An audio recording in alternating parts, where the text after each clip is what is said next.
Yeah, let's get into it. Here we are. Sweet. It's week 4, The end episode of week 5. 4. Not going to screw it up this time. Got it. Nailed it. That was fast. So we don't have Joe this week because his car's broken. And hopefully he recovers soon. Get his transmission fixed. His transmission has COVID. Something like that. Something like that. Yeah. I don't know how that makes your computer not work, but I mean, he could hop on here on his phone and just be like, like below chin. Got the basically really good audio quality, and you get the boomer MySpace angle where you're looking at his nose hairs. I'm hoping that Joe can hop in at least halfway through. Maybe he can give us some of his insights, but yeah, that's where we're at right now. Unfortunately, no Joe. Yeah, that sucks. So yeah, let's hop straight into it. I think we should start off with I'm gonna call it what happens when 2 bye weeks happen at the same time. Like this was ultimately 2 bye week teams having a bye week, even though we didn't have any players on bye. You mean our matchup? Yeah, our matchup. Yeah. This was the bye week bowl. This was definitely, very little going on here. Dude. And I looked at your guys' score and I was like, oh, okay. And I looked at Josh's score and I was like, oh, okay, I'm good. You know what's totally fucked up is that y'all were giving me so much heat in the chat for playing all of these Packers, especially Packers receivers. But that was actually the right play. I do this all the time. I always give you, I throw you shade. I know. Because you blow your load on one game. And if they play badly, that's your week. And I was feeling good on Thursday night. I was like, I got this. This is a free win. Yep. No problem. I just got to play floor guys. And my floor guys were like they bottomed out on you. Yeah. Yeah, it was rough. So, yeah, let's start with the underperformances here on both sides. Tua, for me, did nothing really compared to what Josh Allen did on the other side, which was extremely remarkable and extremely frustrating to watch. Had a crazy game. But for you, it was like, let's go. Yeah, Josh Allen had more touchdowns than he had incompletions, and he threw the ball 25 times. So he had a really good game. That's like early MVP candidate level if he can keep that up.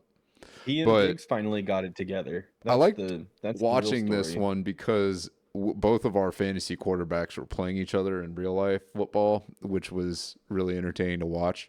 But the Bills are continuing this trend of smashing on the team that embarrassed Denver the previous week. So that's where we're at, apparently. That's just the thing. If you play Denver and then play the Bills after, you just... Well, you get your hubris run up from on defeating Denver. Yeah. You know? I actually saw something. This was on Reddit. If you feel like the games that you've been watching this year haven't been great, then you would be right. Because this year, through 4 weeks, we've had the most blowouts. A blowout in this instance is a game where it's won by 20 points or more. It's through 4 weeks, we've had more blowout wins ever since 2014. Wow. So the last time that we've had this many blowouts, Odell Beckham Jr. was a rookie. Aaron Donald was a rookie. Drew Brees led the league in passing yards. And DeMarco Murray led the league in rushing. And Antonio Brown was still playing football and not owning a USFL team and blowing it out. Which, as a side note, I think in the off season, I think after the fantasy Super Bowl, we should have a conversation about the XFL and USFL merger. And I assume there's going to be some fantasy leagues around that product, which is going to be really interesting. But I think we should probably remain cautious about that for at least a year. I think it'd be fun just to follow it because that's giving a platform to players who are kind of fringe NFL that would caliber be a good golf league. content. Yes, that'd be a fantastic golf league. Oh my god! I'm sure Sleeper will have something like that, but it would be something to do in the off season while we're waiting for the draft to start and all that. Yeah. But anyway, back to our matchup here. I had George Pickens, who did absolutely nothing. I think Kenny Pickett got hurt. You got to scroll with everything. Yeah, Pickett did get hurt. I think Pickett did end up getting injured in this game. I can't remember what. I think it's a knee. It's like a knee bruise or something like that. Yeah, something like that. Kyle Pitts is Jonnu Smith's decoy. I've decided that's why I renamed him because Jonnu Smith leads the team in targets and receptions and yards on the year so far. You could just double team drawer. He's the thing is not good enough. He's Desmond good enough to Ridder, draw the double team, but he's not good enough to Devontae Adams out of it. Well, no, yet. The thing is Desmond Ridder is Desmond Shitter. He's really, really bad at football. So far, he's been atrocious. And what's happening here is that Desmond Ridder is seeing ghosts. He's not reading NFL quality defenses well through 8 games, and he's checking down to the guy who's open rather than throwing a player open consistently. So if you watch the routes that they're running, Kyle Pitts is open all the time. He's NFL open almost every play. Drake London's open every play. These guys are getting open. It's just that he's either missing them egregiously or he's just in his head and is just not confident in making the play that he needs to make to get the ball into the... Let's see. Kyle Pitts was the 4th overall pick. Drake London was 12th overall pick the year after him. They're using guys like Kaderil Hodge and Scotty Miller and Jonnu Smith, who's a 6-year veteran that, he's a good blocking tight end. But he's never been heralded as like a route runner, like he can catch the ball for sure. That's why he's still around, He was supposed to be the guy in New England before Hunter Henry showed up.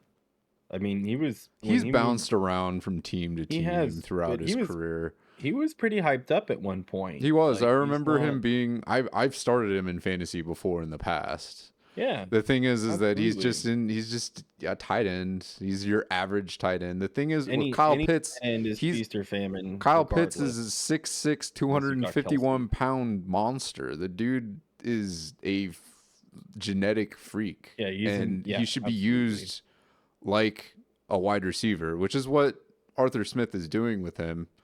It's just Desmond Ridder is awful. Wide receivers are getting a lot of they're not. Feed. Which brings me to the next player, Drake London. Had he not been bailed out by a touchdown, I would have lost this week easily. Yep. Speaking of which, this was the London game, so Drake London in London got a touchdown, which is cool. The other thing that was cool was I thought it was interesting that anybody played offensive players in the London game for this week, because typically it's all bad. Defensive bout, and I'm just surprised people don't catch on to that. Now, people are gonna see next week that the Jags get to stay in London. Yeah, the Jaguars will catch up on sleep. They will be fired up. That's going to be an interesting game. Bills are coming into a fucking hard matchup this week. It's going to be a good game. They gotta fly. Yep. That's a really good point. I do want to point out, though, that last time Kyle Pitts played in London, he went off. So that was kind of my hope, is that he's familiar with the... History repeats itself. Yeah. But it didn't happen because Desmond Ridder. No, you play Kyle Pitts because you'll never not play Kyle Pitts. Well, that is like, I can play Tyler Higbee, I guess, but like the upside of playing a tight end like Kyle Pitts is there, and tight end is a fucking wasteland of a position. So I'll take whatever I can get there. I mean, we'll get to it in a minute, but tight end is basically the reason you lost this game. I mean, in some ways, yes. You guys scored the same points. Well, at that end. No, I think the real reason I lost this game is Aaron Jones. If we're gonna point fingers, or T. Higgins who's getting hurt. Well, I mean, you can't predict injury, but you can't predict. You can't predict someone like Aaron Jones, who is an incredible running back, doing nothing. Like, what is going on with this guy? Yeah, he's coming back from injury. He was on a snap count. That game got out of hand so fucking fast that the script became pass. That's the thing is like Aaron Jones, and then they got away from him. He's so good at catching passes, though. Like that's exactly get him in space. Like why are we not lining him up outside with Dylan in the backfield to block? Like why are we not doubling up with Emmanuel Wilson in that? Like we have these options in our playbook. Like why are we not? Like Aaron, like are we just waiting? Are we just not doing that because we're worried about Jones's hamstring and this is like a short week and they've given up on the game already? I don't know. That team didn't come to play. How about the fact that you played the entire fucking Green Bay defensive backfield, which means that only 2 or 3 of them, or if you're lucky, are going to pop off, and 1 popped off. Like, who? Quay Walker? Yeah, you can't play 3 Quay Walker Green Bay Packers in the backfield of their defense and expect all of them to get 10+ points. So Quay Walker, that's just not gonna fucking happen. Had a good game for fantasy, but he had a bonehead play that literally lost them the game because he jumped over the line of scrimmage on a field goal try, and then that's a penalty. And then they just they gave him a fresh set of downs and they just ran it in. They got a touchdown immediately after that. And at that point in the game, it was gone. The chances were slim, even if they kicked the field goal, that they win. But the touchdown basically sealed it. Green Bay came out flat in the second half and didn't do anything at all. They came out flat in the first half. That game was over in the first quarter. It was so boring. Like it was such a boring game to watch. And this is like worse. I couldn't even watch the team. It was almost as bad as the damn LA Rams game on Sunday. Yeah, that was awful too. I was so bored. That was awful. Yeah, it was not a good game. It wasn't even good defense. It was just poor fucking everything or all around the board. Is the shuffle fall down and then 3 and out, shuffle fall down, 3 and out. I didn't even know Nakua had 30 points until Danny said something the other night, and I was like, oh my god! Like last time I looked, he had like 9 points. It was a third quarter, and I was like, okay, I guess I made the good decision to just like keep him on my bench. We'll get to Puka and your match. I wanted to talk about all the games this weekend were terrible. Yeah, I mean this goes back to what I was saying earlier. There's so many blowouts happening. But it's all fueled by defense. Because as we can see from offensive players and points around the league, that there's very few offenses that are actually producing right now. I mean, Josh even pointed out yesterday that the amount of quarterbacks that are doing anything through 4 weeks of the season is shockingly low. And in terms of doing anything, that's scoring like you would expect a fantasy quarterback to score, which is a lot. And we're not seeing that at all this season, really. Like there's a couple good games here and there. Like Justin Herbert has had a great start to the season.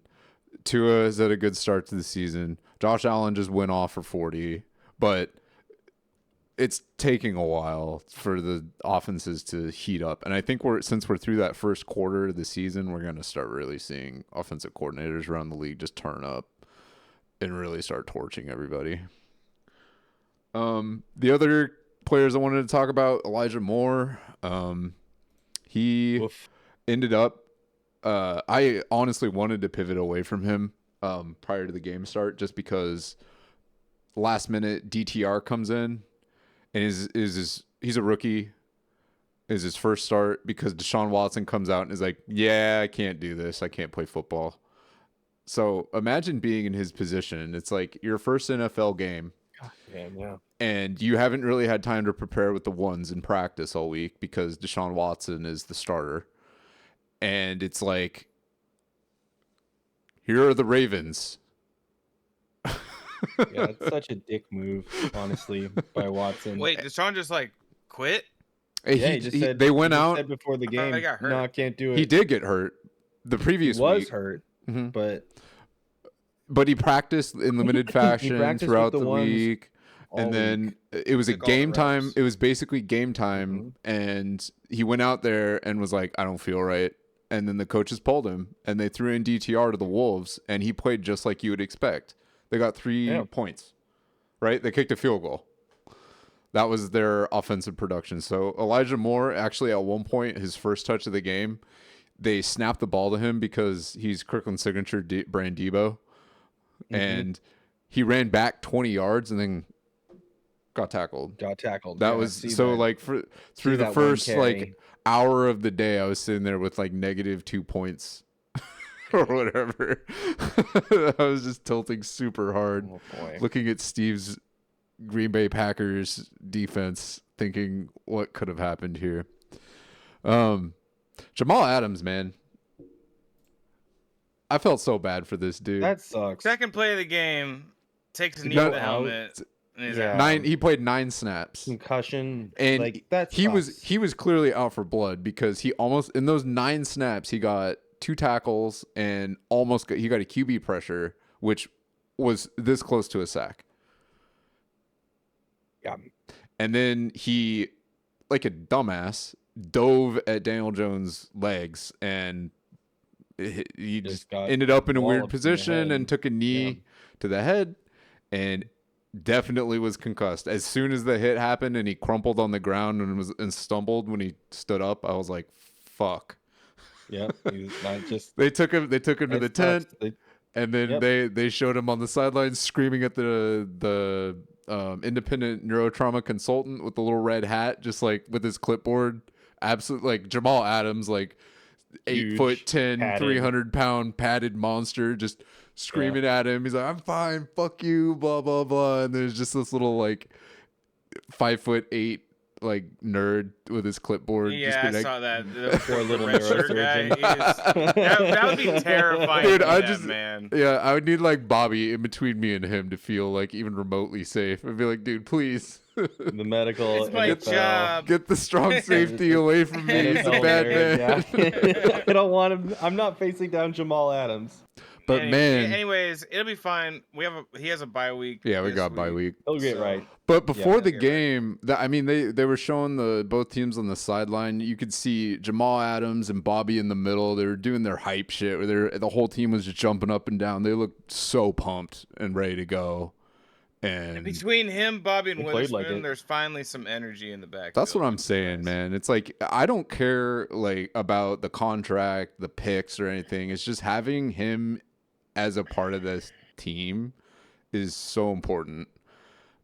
It elevates everybody else. Like just having him there, like in the locker room, is so important. Because like when they came in from halftime, he was sitting there in the locker room and gave him a speech, and they went back out and they killed it. Like he impacted the game, even though he only played 9 snaps, and I'm excited to see what he can do week 6 because he'll be back out there, and hopefully he can redeem himself. Maybe we keep him. You want to move on to the worst performing team we've seen all year? Sorry, Josh. With Josh. Yeah. Well. Josh is unfortunate. I thought I had it bad, but he's having a rough start to this season. He's 0-11 in all play this week, which means that it doesn't matter who he would have played. He would have got shellacked by literally everybody else in the league, unfortunately. I also want to point out that Pat Mahomes and Kirk Cousins have the same amount of points scored this year so far, overall, 103. Dude, Pat Mahomes was not the best quarterback in that game. It was Zach Wilson. Zach Wilson was a vastly better quarterback. I actually have a theory about that. They didn't cut to Aaron Rodgers unless Patrick Mahomes was on the field. I fully believe that the TV cameras declined to cut Aaron Rodgers meditating and astral projecting into Zach Wilson and possessing his body for the duration of the game while the Jets were on offense, because that was not fucking Zach Wilson. I know that play. That was Aaron Rodgers. Wasn't Taylor Swift there again? It was just all about Taylor Swift. It doesn't matter. Yeah, True. Swift was at the game.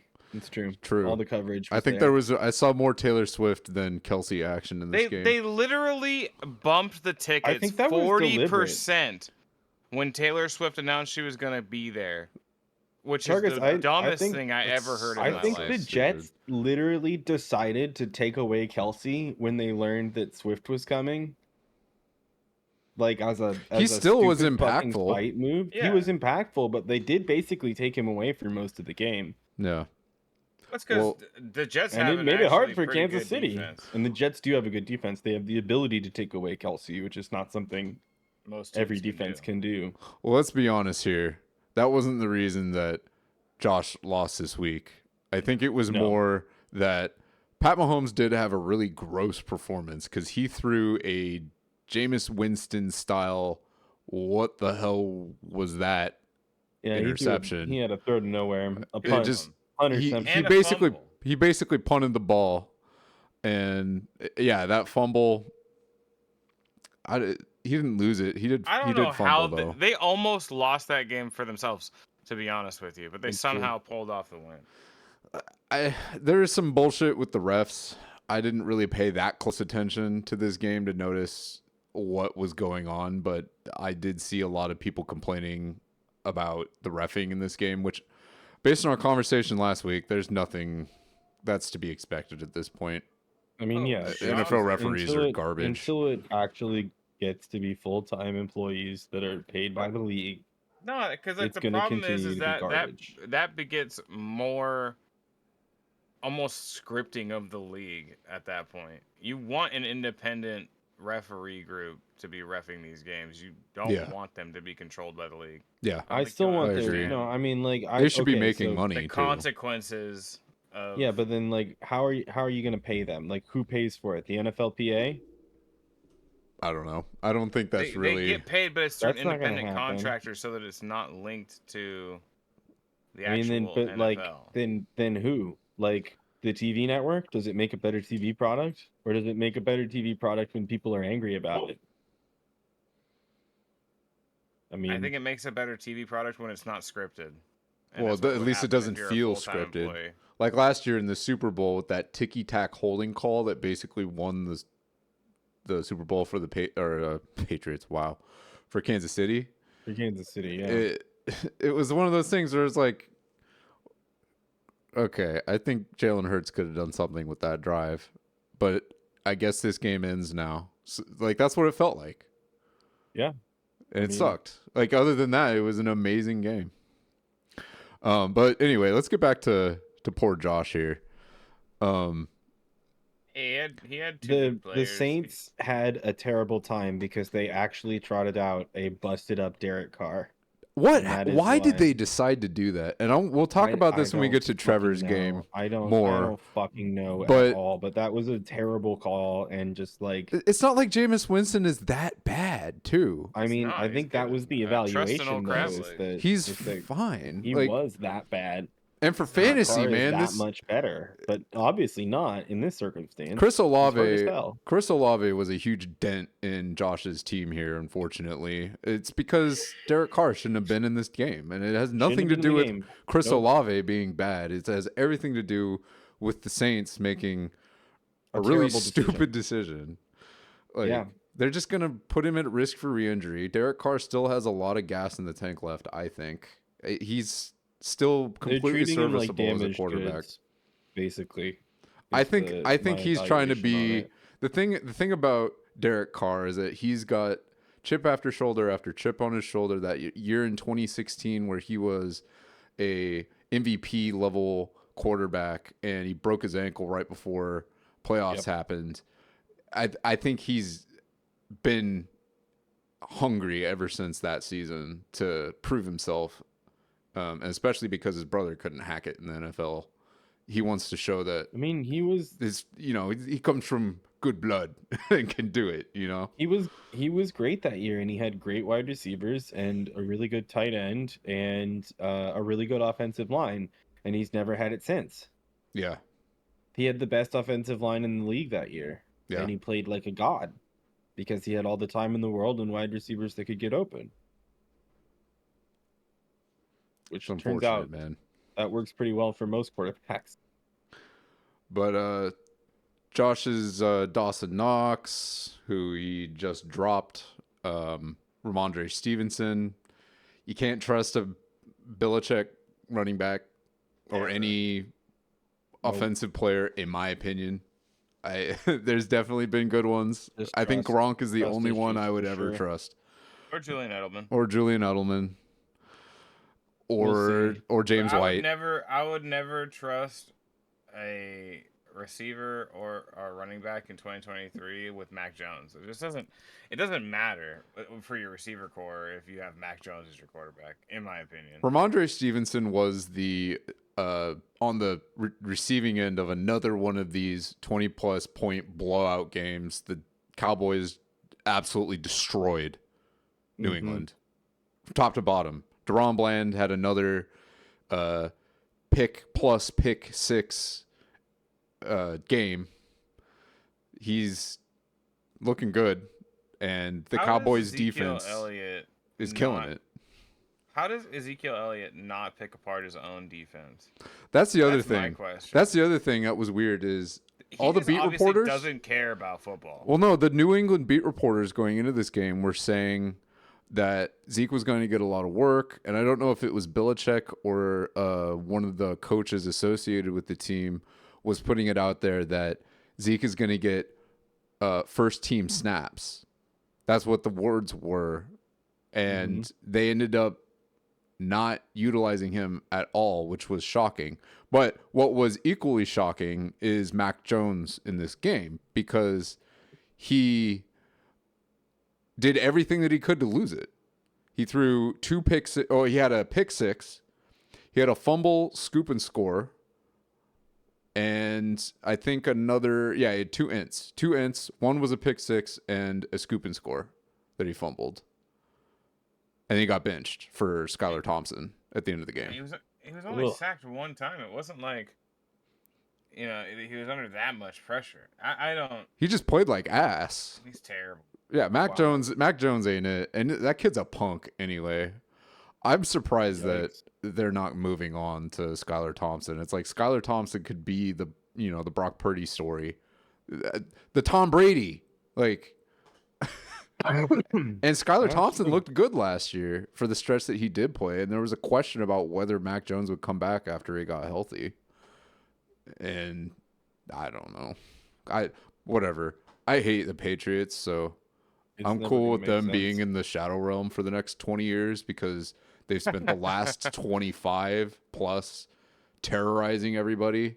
Let's give the other teams in that conference an opportunity to do something here. I'm here for the Mike McDaniel. I want the Dolphins to be good, man. I think fuck Florida, but I think they figured out Bill Belichick.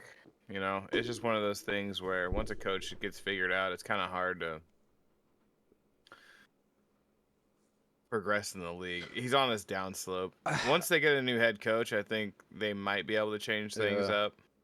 Well, you never know. Belichick always pulls some rabbit out of the hat. Well, Belichick is also the GM of the Patriots, and he's very clearly, I think he thinks he's too good for college play. I don't think he watches a lot of tape from young guys, and it shows in his draft decisions. I think he does evaluations his own way, and he looks through everything from the filter of an NFL pro, like a pro system.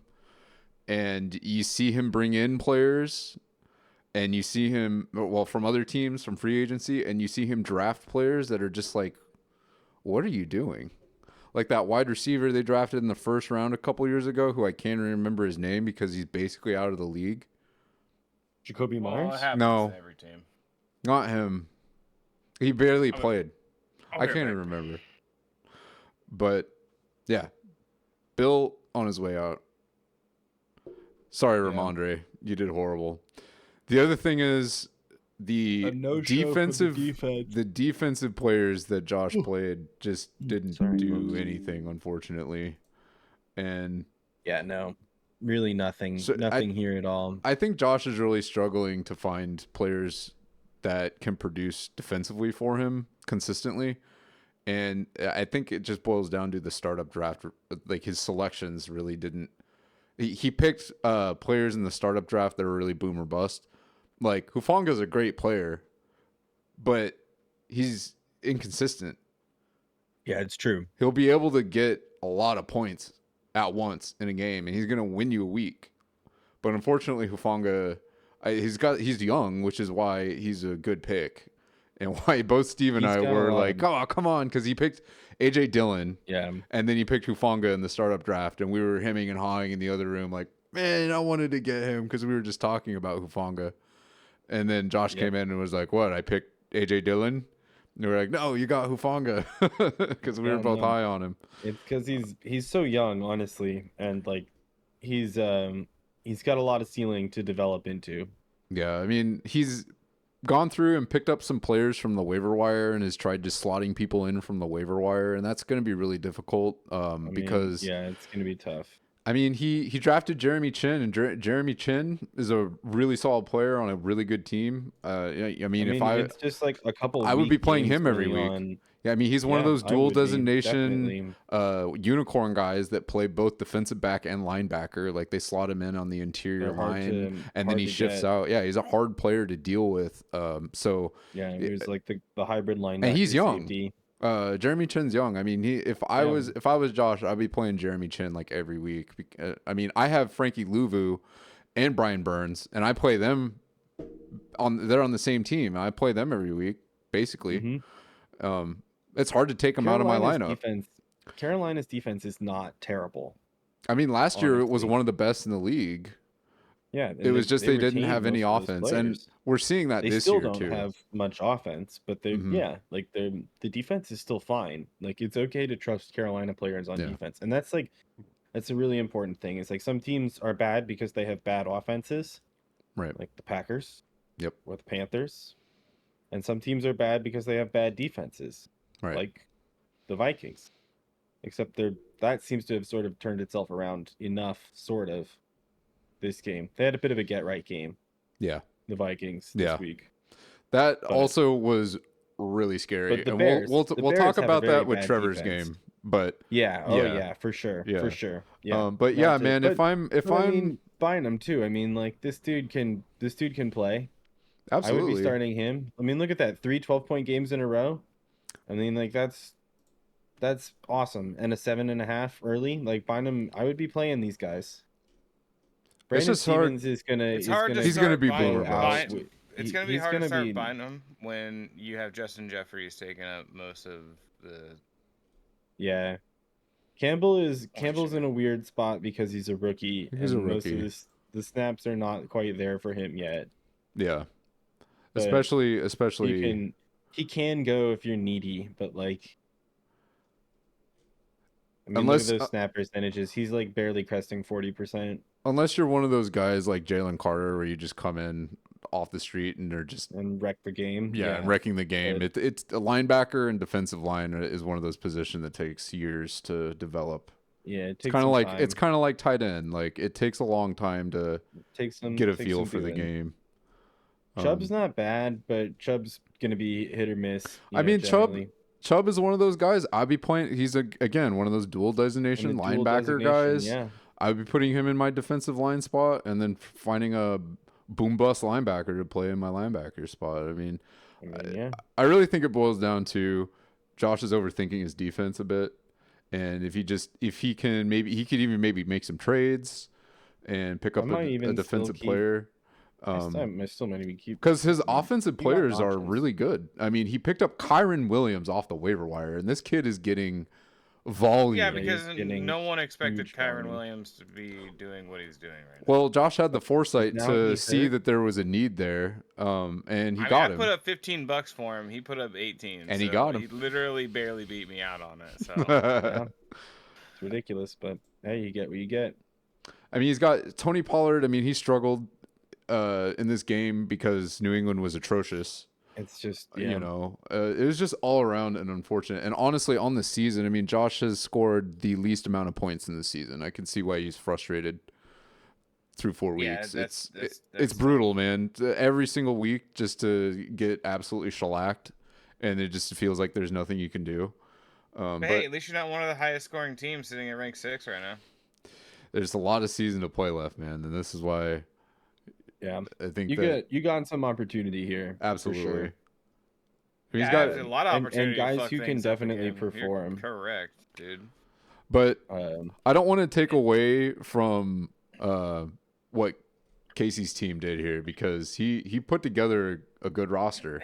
He had a nice average Andy week of 194 points. He should be over scoring with the team he picked. Yeah, that's pretty good. That's what you aim for. I mean, Casey's projection Andy. He loves his projections, and he scored slightly above it, which is exactly what he would want here. Yeah. I mean, we had Justin Fields had his bounce back game. He even with a fumble still didn't win. So he played really, really well. Justin Fields, and then as everyone expected, had barely any carries, no design runs or anything, and had 4 passing touchdowns and over 300 yards passing, just as everyone expected, right? Yeah, sure. But only 1 interception. He ended up losing the game. Yeah, they gave Denver their first win with pick rough at the very end of the very last play, pick end of the game, just like the pick 6 at the end of the game a couple weeks ago. Unfortunate. No amount of Packers defeat can sting when the Bears still suck this much. Yeah. Oh, also, Trevor, do this with your camera. What? You're out of focus. I'm not sure what's going on there. I have to reset it. Yeah, reset it real quick, and we'll get back to it. There you go. There you go. Yeah, you were looking like a marshmallow, like a fuzzy man. I am a marshmallow. My brain is marsh today. Marshmallowed. I'm tired, bro. It's all good, bro. I ran like 8 miles today. Hell yeah, that's good. That's I need good. to get back in shape, so we're fucking getting back at it. Hell yeah, getting at it. Yeah. Bijan Robinson again, like he's Desmond Shitter proof. He can handle his own, because the only thing that the Falcons can do currently is run the ball. And with Bijan Mustard on your team, why wouldn't you? Yeah, he's looking great. True. Josh Jacobs had a bounce back. Oh my god, he had a game finally. Holy shit. His boy, as he has here, he's nicknamed him my boy, and it is apt because he finally did it. Finally did it. They lost, and it was in a big part to a player that we will mention later. But he finally did it. He had a really good game. Josh Jacobs is still legit, still one of the top running backs in the league. Was really stoked when they drafted him. I thought he was going to be incredible for them, and he has been, and I'm glad that he's panned out because I like that dude. I like his attitude. He's a gamer. If you remember a couple of years ago, he played through basically a broken foot. Like, I think he had turf toe, and he was just still trampling people. Yeah, and he was tearing it up. And then like a week later after the turf toe thing, he was really sick, and he played through that and was trampling last year people. He looked like Alvin Kamara. He was insane. Monster. He was putting up so many points. The other thing that's important about Josh Jacobs, though, is that he gets the volume. Like, he's up there with the Kyron Williams usage. Is like there isn't anybody there to take work away from him. So he's getting really high snap share. He's getting a good number of attempts. His yards per carry is low, but a lot of that has to do with the fact that well, at least in my opinion, he's a bruiser. Well, the Raider, not only is his running style conducive to just kind of smashing into people and falling over, that line is really suspect so far to start the season. So I think that there are better days ahead for him. I think that Vegas is having a bit of a identity crisis. Every game there is like an away game because you have fans from all over. Because it's Vegas, man. Vegas. It's a international travel destination. It's really easy to get to, and you're just gonna have a lot of away fans at all your games. That's just the reality of it, and especially because they vampirized the team from Oakland.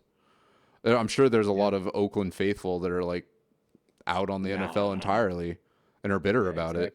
Because that was a really ugly situation. I think even some of the most diehard Oakland fans understand that they couldn't get the city to pay for another field. They think that their team deserves to play on more than a fucking baseball field, right? That was bad. Which is getting condemned. That was bad. Do you remember that? Like them having to run on the dirt? Like that was so terrible. Dumb. It was bad. It was dumb. It was by far and above the worst field in the NFL. The thing was though is that the city was in advanced talks with getting them a place to play, and then Vegas comes in and is like, here's billions of dollars. State of the art stadium. Yeah, exactly. It's like, do you want shiny new thing or do you want Oakland? Shiny new thing. And the Raiders were like, bet, emerging sports market. Like they got, their hockey team just won the Stanley Cup. They are probably going to get an NBA team. They're probably going to get, they are going to get the Oakland Athletics. So all these major pro sports teams are converging on the betting capital of the world. Can stand to lose a couple of teams. I agree with you. I'm happy with Vegas getting their teams. That doesn't mean I have to like them. Yeah. No, I agree. Especially mostly because of my city's history with losing professional sports teams. Like I feel bad for cities that do lose their teams, even if it is California with their heavily oversaturated sports market. Well, when we lost the Supersonics, that wasn't even comparable to anything like this because we only had one basketball team. Yeah. It wasn't like we had 5 other basketball teams to back them up. You know? In California, they have 5 basketball teams. Oh no, we lost one. Yeah. I totally agree. 4 or 5 baseball teams. Oh no, we lost a baseball team. At least we have the Giants still up there because it's not like, It's they're like there's a big fucking difference. You throw a rock and you hit the other part. Yeah. Anyway, Deebo Samuel sucked in this game. Did he get hurt? Like I think he's playing hurt. It's Decoy Samuel now, dude. I guess he's been infected with Kyle Pitts, or not Kyle Pitts. Elijah Moore. He got a knee. Elijah Moore was hanging out with him. And he took all of his talent away, and then now they both. I think he was out. I think he got concussed too, right? Knee and ribs. I can't remember.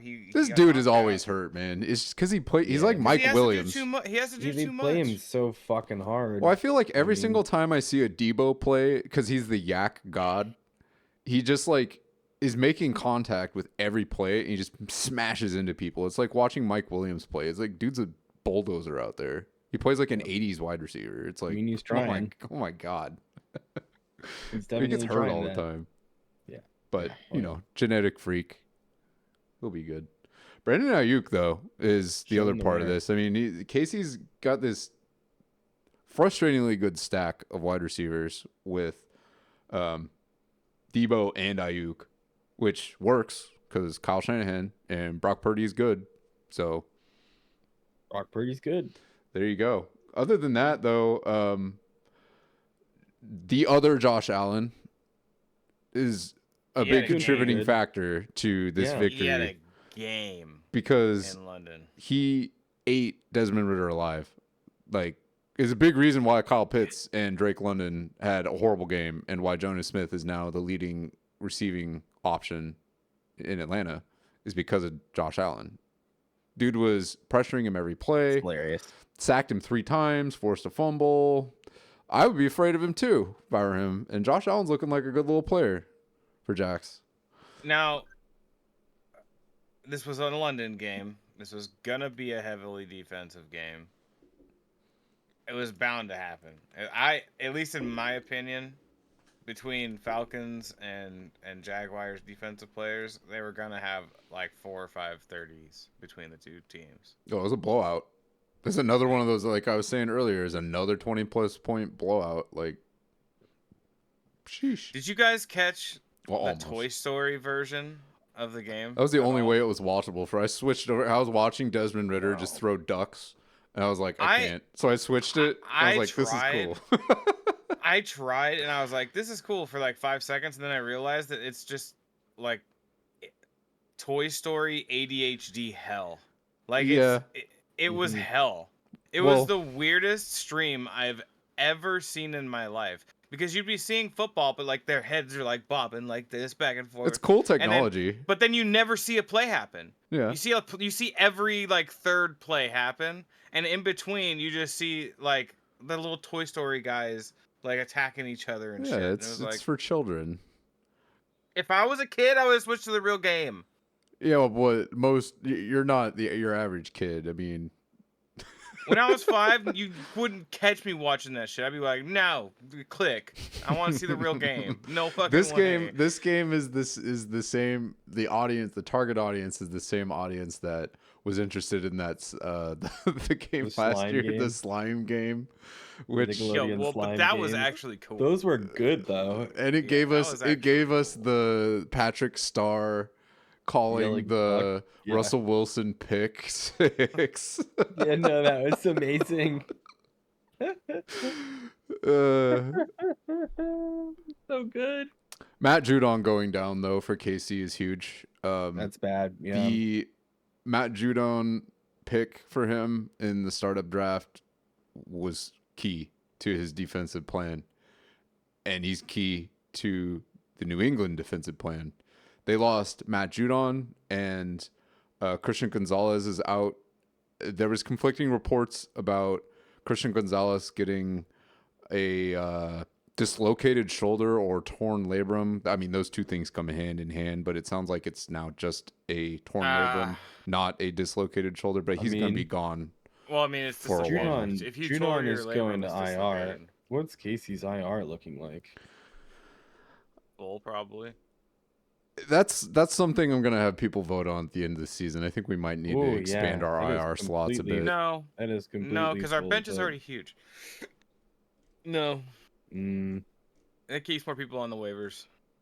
We're dealing with a lot of injuries. We'll see. And it's football. So far, it's looking like we might need to expand it just a tad. But yeah, a lot of injuries. Maybe a spot, but I wouldn't. Oh yeah, it wouldn't be crazy. Well, the thing is you start expanding, and now we have these massive rosters where the only way you can get a player is through trading. I think no one trades their players for trading. They just. I think that's good. If people are, I think that we should. If I'm looking for a player, I first look at everyone's roster and see if I can work a trade based on their needs first. I'm not at that point. In terms of my situation personally, like I don't have enough injuries to really be necessitating that. But like, let's say Kenneth Walker goes down, or I have a backup that I could potentially fill. That's a bad example. But like, let's say Justin Jefferson goes down.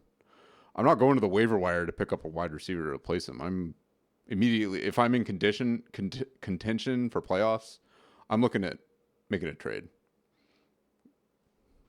Yeah, but how you convince somebody in the lower 4 to give up one of their star players for give them a lot of draft capital? Like if they have, I mean, I could even target like a player with a lot of promise that's struggling on an offense that can't get it going. Like go to an owner who has a Bengal, or go to an owner that has a Jaguar and get one of them. Offer some draft capital for them, maybe a prospective rookie or a backup running back kind of piece along with some draft picks. And like it's a lot different than redraft, especially with how large our rosters are. It's like your waiver wire pickups are going to be really lottery ticket. There's not much there. Yeah, there's not a lot. You look there and it's like old veterans that don't really have a role. There's not a lot of promise there. It's not like redraft where you can go in and just pick up like a first round rookie. Like those guys are picked up because it's dynasty. I mean, we basically looking at this option here. I mean, we have the fucking tight end circus, Alan Lazard and Khalif Raymond. Like, there's basically nothing here. Yeah, I mean, I wouldn't. If I was looking to fill a hole in my roster, I would be looking to make a trade. Yeah, exactly. I wouldn't be playing guys off the waiver wire on the waiver wire. And like it's the thing is I think a lot of teams are suffering from some poor taxi construction too. And that's like locking in waivers. It's like there are some things that I'm seeing around the league. Well, what do you mean by poor taxi construction? Because guys that are, I don't think there's a right or wrong way to use your taxi squad. I'm just seeing like guys who are scoring significant points on a lot of taxi squads. Whereas other dudes who are getting ruled out are on some rosters. I don't think that's necessary. You can't predict the future with your taxi squad, and you want to hold on to your rookies as long as you fucking can, because you don't want to accidentally have to figure out a way to keep them, and then they have some bad weeks, and now you got to drop them. Exactly. And you don't get to hold them when they pop off again next year. So I 100% I'm guilty of this. I'm guilty of it too. I mean, like that is, I mean, I agree with Trevor's point. That's definitely a way to look at it. I think that either way, if you're stashing players that are producing now, like if you're Joe, who nailed the draft and every single one of his taxi squad guys are good and could be started, then he has decisions to make. But if he had set up his taxi squad so that players that were more questionable as to whether or not they would be usable were in his lineup, and then you put the guys that are more prospect style players into your taxi squad, then he could be using those players now. But I think either, to what Trevor said, either strategy is viable, because rookies are going to hit a wall. Like NFL defenses or NFL offenses, depending on the position, is going to figure you out eventually. Like, I wouldn't be surprised if Puka Nacua falls off when Cooper Kupp starts getting work back into that offense, and all the hype around him starts to die down. But it's like, that's what he's a second or third option wide receiver. Cooper Kupp is still like Hall of Fame caliber talent. He's gonna get his looks. He's a part of that offense. I can see Trevor's strategy of putting him in his taxi squad and keeping him there for as long as possible being a more viable option, while he has his bench full of players that he can slot in and out reliably. No, absolutely. Or on bye weeks at this point. Yeah, bye weeks are coming up. It's going to get interesting. Yeah. Anyway, all these injuries. So I think we've gone through everything on Casey's game here. Yep. Let's move on. I wish Joe was here, because Joe's up next. He had a game. Ben, you got crushed again. You got absolutely smacked. What's really funny about this is that neither Joe and I had any attempt to, or any chance to make last minute adjustments to our lineup, because we were out camping this entire weekend. So we sat Friday night and prayed. It worked for him and not for me. Well, you could have let me know. I mean, even Kelsey texted me and said, hey, if I need to make some last minute decisions, I'm going to be in a spot with spotty internet, because she was doing the same thing. Yeah, that's fine. You could just hit me up, man. I'm commissioner. I can make those changes if you ask. It's in the Constitution. I know it is. I would not have changed. Nah, because then you could have blamed me for ruining your roster. I could have. Yeah, I could have. It's like, well, it's because you put in the player. Actually, you probably would have won if you'd done that. But I mean, we'll see. There could still be a stat correction. We haven't told Thursday. Javonte Williams only got hurt halfway through the game, so Julio McLaughlin, no one would have known he was going to pop off anyway. Yeah. Well, anyway, let's talk about Joe and Ben here. So, Justin Herbert is really good at football. Justin Herbert is good at football. This dude, I love Justin Herbert. Like, I feel it's the one LA team that I can root for, because that franchise and fuck the franchise, the fan base is so, like, I feel so bad for real Chargers fans. They've been fucked over by that organization for far too long. Yep. It doesn't mean I want to see him have a dynasty like New England style or anything like that, but I want Justin Herbert to succeed. I like Austin Eckler a lot.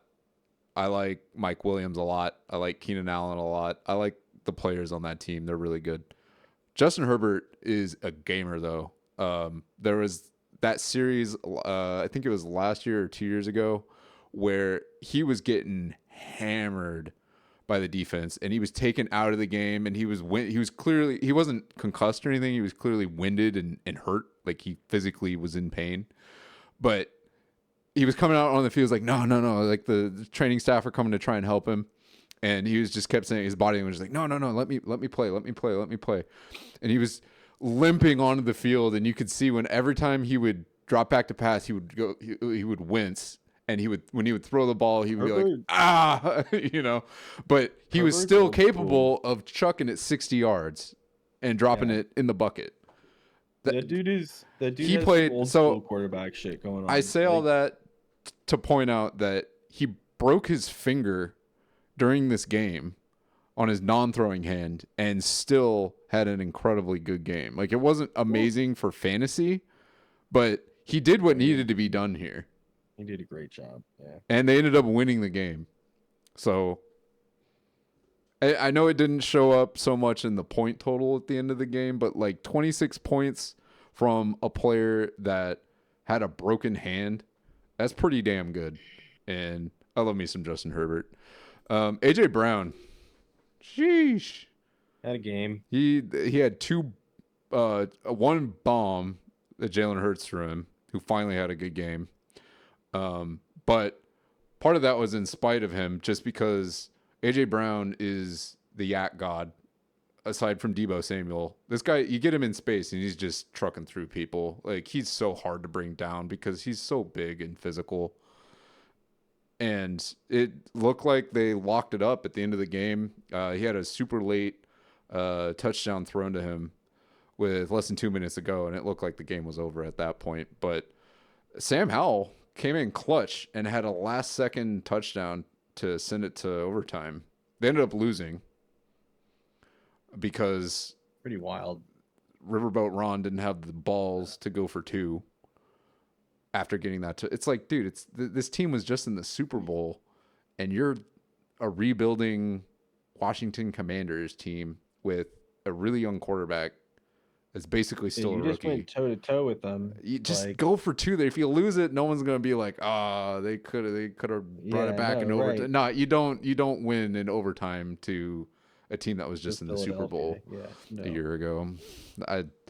I think they should have gone for it. They were also, that was the only, like, finally they were clicking at the end of that game. They were like moving the ball progressively. Everything was working offensively. The Philly defense was falling apart, which is becoming a theme this season. They are so banged up. They're not They could have, don't let their offense beat you, and that's what they ended up letting happen. But that was a really good game. Mark Andrews was Mandrews. He received basically all of the volume in that game. The entire offense. He was basically the entire offense. Pacheco looked amazing. This dude was he finally went off. He honestly looked like he should look. Well, that's why Pat Mahomes doesn't look good right now, because they have a running back that's actually doing something. Yeah. I mean, he was looking back. He's catching balls. It's not like he's doing checkdowns. To me, he has 3 receptions. That's nothing. He has three receptions for 41 yards. This dude was 43. Really effective. He was and good. I saw a Chiefs fan say Pacheco just looks like he's angry at the ground because of how hard he smashes through people at the line of scrimmage. He's just like goes to the ground. He's just angry. It's the kind of guy. It's like, it reminds me of watching Chris Carson, because he just like bodies people, and that's how he gets his money, literally. On the really good pick by the Kansas City 6th round to compare him to Marshawn Lynch. I wouldn't go that far.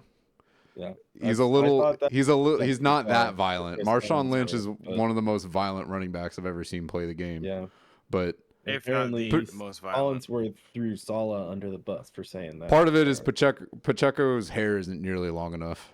The dudes with dreads just look like they're going faster than they are. That's true. It's hard because Marshawn looked like an 80s running back.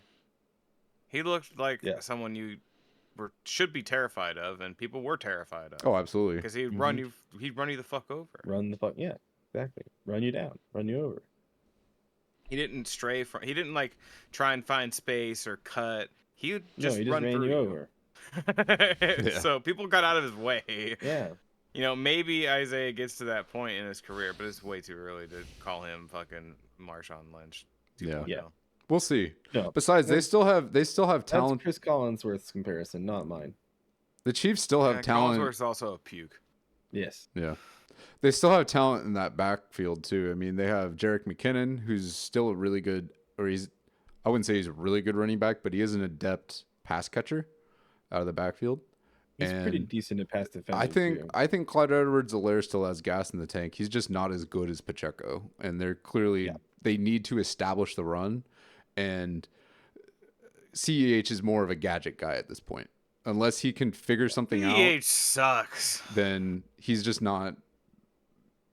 Like, he's nothing. I think they could use him. They could use him in the screen game, and I think that he will be the heir apparent to the Jerick McKinnon role eventually, because Jerick McKinnon's getting a little long in the tooth. But they trust Jerick McKinnon in that system, and so he's getting all of CEH's touches. I think it's less about who's the top running back here. That's clearly Pacheco. It's more the running back room has a lot of depth. And the entirety of the Kansas City offense is so deep at every position. They just don't have a lot of stars, and they need that. And hopefully they've got one in Pacheco, but they just don't look the same without Tyreek Hill out there. They got Kelsey still. He's still going to be good. But yeah, he's got another 5 years in the tank. Hopefully. Yeah, hopefully for sure.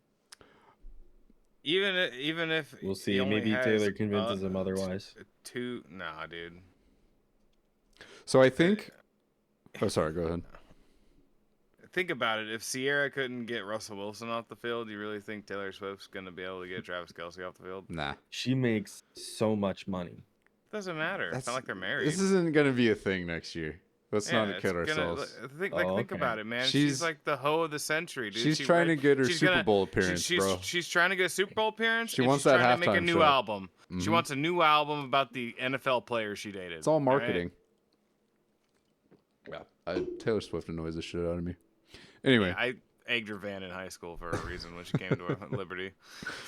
I think Joe has the deepest roster in terms of defense, absolutely, in our fantasy league, hands down.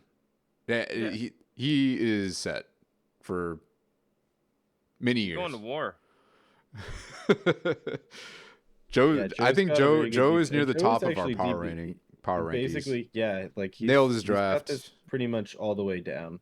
He's scary. Like there's not a whole lot here that's a problem, and it's all youth too. It's good very few to see old guys here. Because Joe has been in fantasy, he's had probably in redraft, some of the worst luck I've ever seen. It's been terrible. Yeah, the stories that he's had have been, and the things I've watched his team lose to is just like, it sucks. I'm surprised he's even still playing fantasy because of how much he's lost. I don't think he's been in the playoffs, and he's played for years. In my positions are like totally reversed in the dynasty league so far.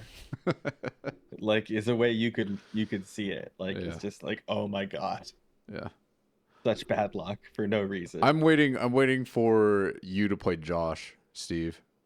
We already did. No, again. It was earlier in the season when there was still optimism. That optimism is draining rapidly. Yeah, exactly. It's time to collect some picks, potentially. Let's talk about Ben. Jordan Love is inconsistent. I've liked him. Yeah, he's got in spurts. Good, but yeah, he's streaky. He's making the Packers watchable. Together, honestly, it's not bad. He's not. Who? It's Jordan Love. It's inconsistent product. I think that sitting behind Aaron Rodgers for as long as he did definitely helped him, but we need to see more from him. I don't think he's your future. I think, honestly, he'll be a good stopgap. No, he needs to stop pretending he's Aaron Rodgers. He's still trying to do his best Aaron Rodgers impression, and that's not what he's doing. That's not what. But that's he's doing his best Brett Favre impression. Let's be real here. Yeah, that's true. Brett Favre set the tone, and ever since then, it's been a Brett Favre QB offense. Yep, and you know do the sidearm throw, you do the flick. You know, right? Yeah. And it's all Favre. The hard counts that he tries to do make me cringe, man. It's yeah, it's not like good. Aaron Rodgers was elite at the hard count. You are not him. Yeah, I know. Just stop. You're Find not something there. else to do. He's trying. It's like the let's ride on the field. Like it's like, dude, don't do that. Yeah, no. Yeah. Jordan needs to be himself. Yep. Honestly. He's not a commanding QB. No, he's a bus driver. No. And honestly, those are underappreciated. He's like, everybody prides him for his like poise and calmness, which I totally get. But like, yeah, he's a 24-year-old rookie. You know, not rookie, but like, I mean, he's a rookie. League. Let's be honest. He's a rookie. He's basically a rookie. Yeah, he redshirted for 3 years, so it's like... Yep. That's not his fault that the Packers are awful at drafting. And that they're not doing a good job. I don't know what the hell that is, but... Jordan Love should be on the Bears or, some other team. He really shouldn't. I'll take him over Geno. I mean, his youth is his biggest asset right now, and I'll take him over Geno. Packers dude, Geno's burnt. He's old, and he closes his eyes when he throws the fucking football. So I'll take him over Geno. I think there's a refusal with the Packers front offense to like just let rookies be rookies and let them play and grow, because like there's always the win now thing going on, and it's just like, just let the year be the year. Just let it develop. And let the rookies develop. That's the Browns' disease. The Browns have had that disease for fucking 10, 12 years. Yeah, no. But the problem is that you end up in a position like the Falcons are in now, where they rebuilt. Yeah. They had their offensive weapons. They had their 1 year with their Hall of Fame quarterback where they looked like a contender and everything was firing on all cylinders offensively. Mm-hmm. But their defense was really bad. And then Matt Ryan is old, so he took his shot at another team, and then now he's an analyst or whatever the hell he's doing, and doesn't play. They brought in Desmond Ridder, and he was supposed to be the answer. But now you're sitting in a position where your quarterback play is in the toilet, and you have these generational talent pieces around him with highly drafted offensive weapons that are gonna get impatient. They don't want to spend their prime playing with subpar quarterbacks because they want to get their numbers up. They want to get paid. They want to win a Super Bowl. They want to compete. They don't want to sit on a mid team that's waiting for their future quarterback to be there. That's why there's such an impetus for these bad teams to throw these rookie quarterbacks out there right away and perform. And it's a player development issue. Honestly, like it's just we're in a world now where we have teams that just don't have the luxury of having a veteran quarterback show the rookie the ropes because the veteran wants their bag. Well, and they need to move on. Let's move on. Even when they do, it doesn't always work out. Jahmyr Gibbs is getting the. Sorry, go ahead. Can we talk about how Raheem Mostert finally had a bad game, and Najee Harris scored more than 5 points? Yeah. That's pretty good. Mostert got A-chained. Like, Devon A-chain looks he's like the real deal. Ben has to be the most unlucky player this year. Because I'm pretty sure he has the most points scored against him, right? Yeah. Ben has the most points scored against him at 823 points against. Yep. And points scored at 721, which is just below me. He shouldn't be. He shouldn't be what he is. He shouldn't be eighth. Ben, you are getting absolutely trashed by luck. You're a great candidate right now for the 6th seed. No, that's me. Inclusion. Get out of it, Steve or Trevor. You'll be fine. You'll be fine. You have your strategy around constructing your roster was veterans. So and I keep picking the wrong ones. You'll be fine. Yeah, it's fine. You'll be fine. Don't worry about it. Your embarrassment of riches is not the problem. You're not going to be. I don't think you're going to be the 6th seed. You'll be fine. See about that. But I had some big players go down early that aren't coming back this year, and who knows if Austin Eckler can play more than a game at a time without going out for 4 weeks. He'll be good. He'll be good when he gets back. We'll talk about that though. You're coming up. So I wanted to talk about Jahmyr Gibbs. He's getting the DeAndre Swift treatment in Detroit. I noticed this with the Jamal Williams and then the guy they had before, Kerryon Johnson. They want to use Montgomery, who is a veteran, as an RB, and they want to use him up while saving Jameer for the playoffs, because they actually have a playoff contention run. All they cared about with Jameer Gibbs early on was making sure that he could do the job against an NFL. And they know defense. He can do the job. So they're going to save him all the way up until week 11, 13, 14, 15. Because there's no reason to go and hurt him right now when they can save him for the playoffs. Yep. And this is the NFL. This isn't fantasy. Look, Monty always gets hurt right around week 11 like clockwork. Well, wouldn't you think it would be smarter to spread their touches out a bit and give a little bit of work? I say use David until you can't use him no more. Yep. Well, clearly there's a difference. Jameer. There's a difference in their utility on this team. Demont is the wrecking ball. Jameer Gibbs is the shifty scat back guy. Yeah, they both get the same size holes, and those holes are fucking huge. So it doesn't really matter. So right? I guess that's really contingent on that offensive line holding up, which it is so far. Hopefully for them, it continues. Yeah. I just thought that was interesting because I wouldn't want to ruin my rookie running back.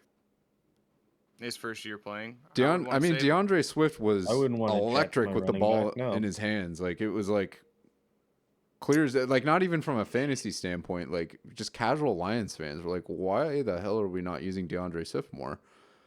And now we're watching what Philly's doing with him, and it's like, yeah, why weren't they using him more? And it's like, did they not like his attitude? Like, clearly they didn't like something about him because he's gone. They traded him.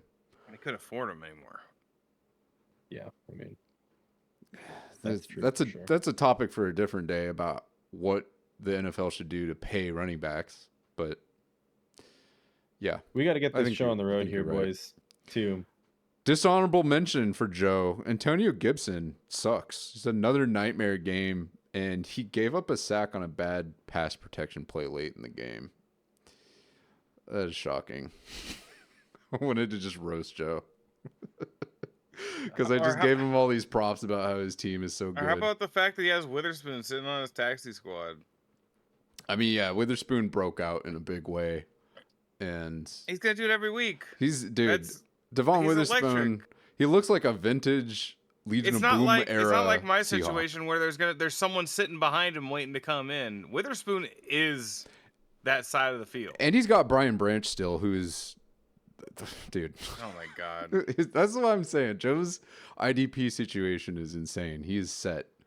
In fact, Josh, you should probably send a couple of trade offers Joe's way if you want some defensive players. I don't think Joe should give up anything if he wants to win the championship this year. I mean, Joe needs some running back help desperately. I mean, he's thin as hell at running back. So yeah, so is everybody by week 8. I mean, Roshan, no. Some are better than others. Roshan's gonna pick up. He's getting the same problem as Gibbs, but bad team. So see, there's your problem. Is that running backs on bad teams are bad. If you have a bad line, it doesn't matter how. Yeah, the Bears are shocking. Absolutely true. Ben, Nico Collins is playing really well with CJ Stroud, who, by the way, is legit. Josh, he can play. Good pick. I grabbed Bryce Young because I like Bryce Young too. So I wanted CJ Stroud as well. I wish I could have got both, but yeah.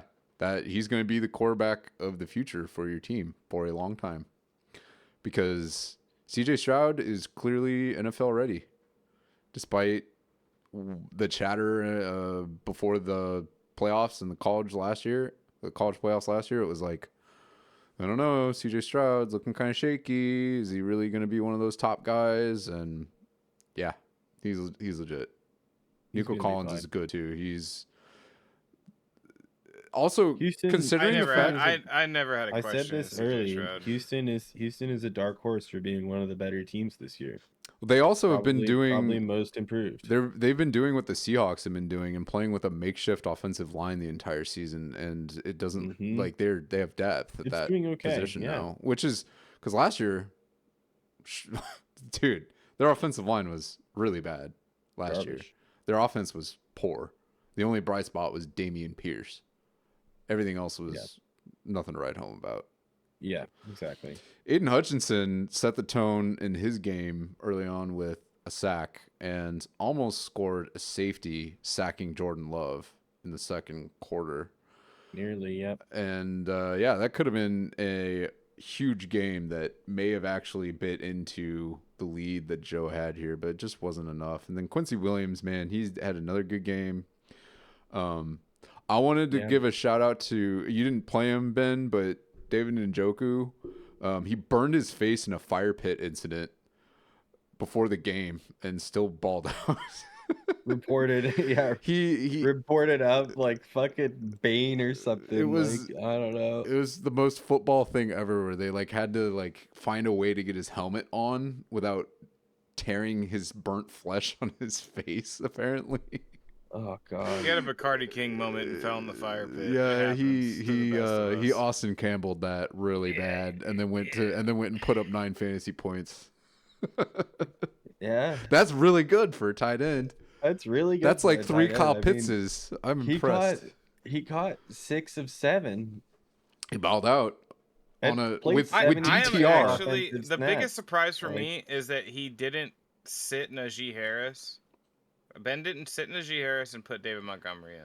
Yeah, because Najee has shown you nothing but awful games up until now. And David Montgomery has put up, in all the games he's played, more than 12 points. So the reason why I disagree is Demont was a last-second add to the team. He was actually activated at the last minute. He was questionable as a game-time decision. Thus, always super scary with running backs, because you could get this where you get 30 points, or you could get shuffle, fall down, injured, out, 0, or like 1 point. Yeah. Yeah. So I understand the play, the idea, the thought process behind playing Najee there.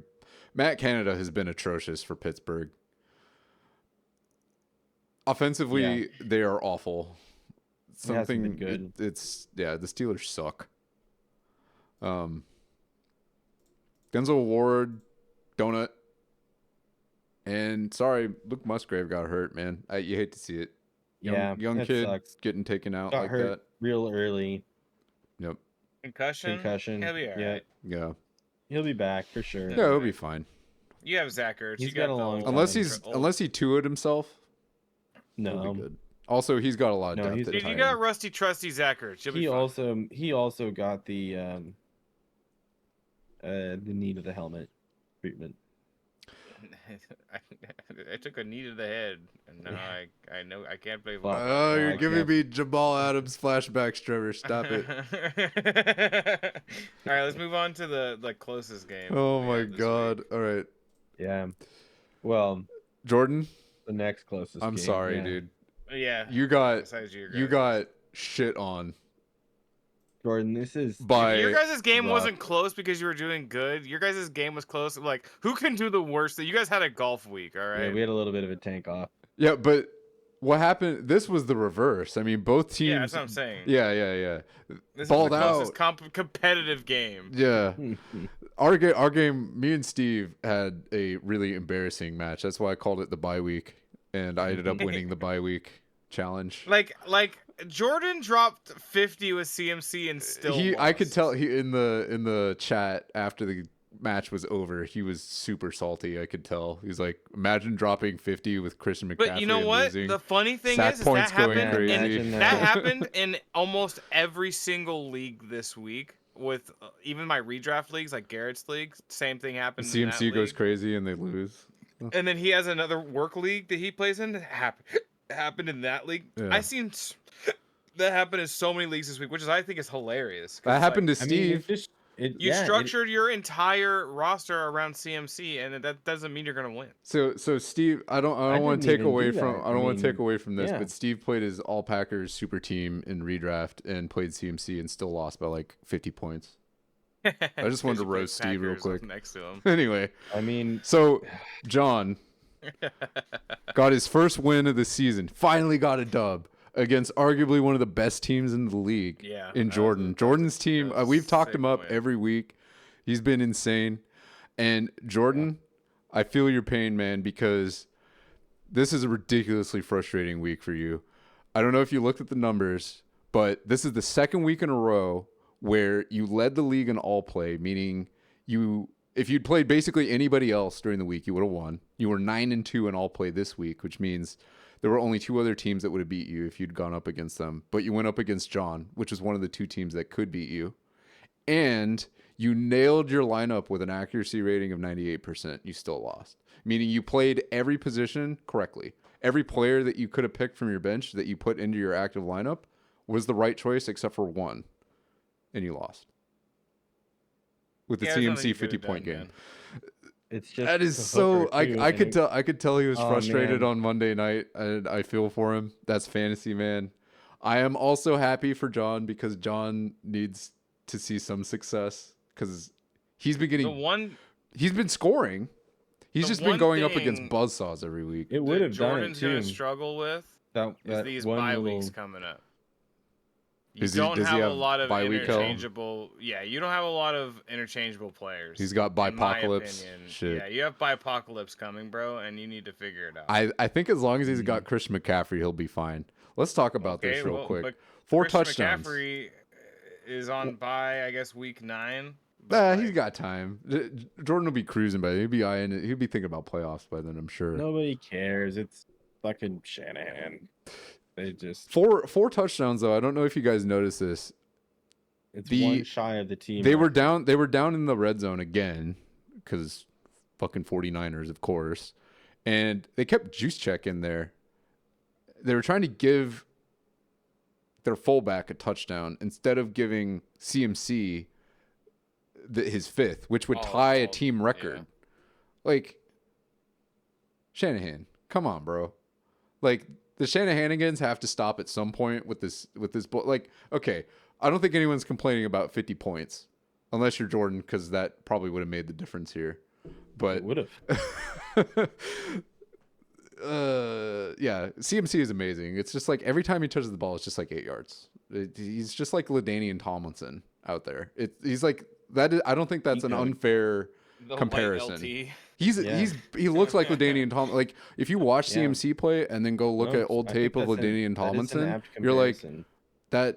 It's just like people watching CMC play these days. It's like if you didn't get to watch LT play, it's like that's what he looked like. LT was a force on the field. So is CMC. CMC, but again, he is right now because he finally has a good line.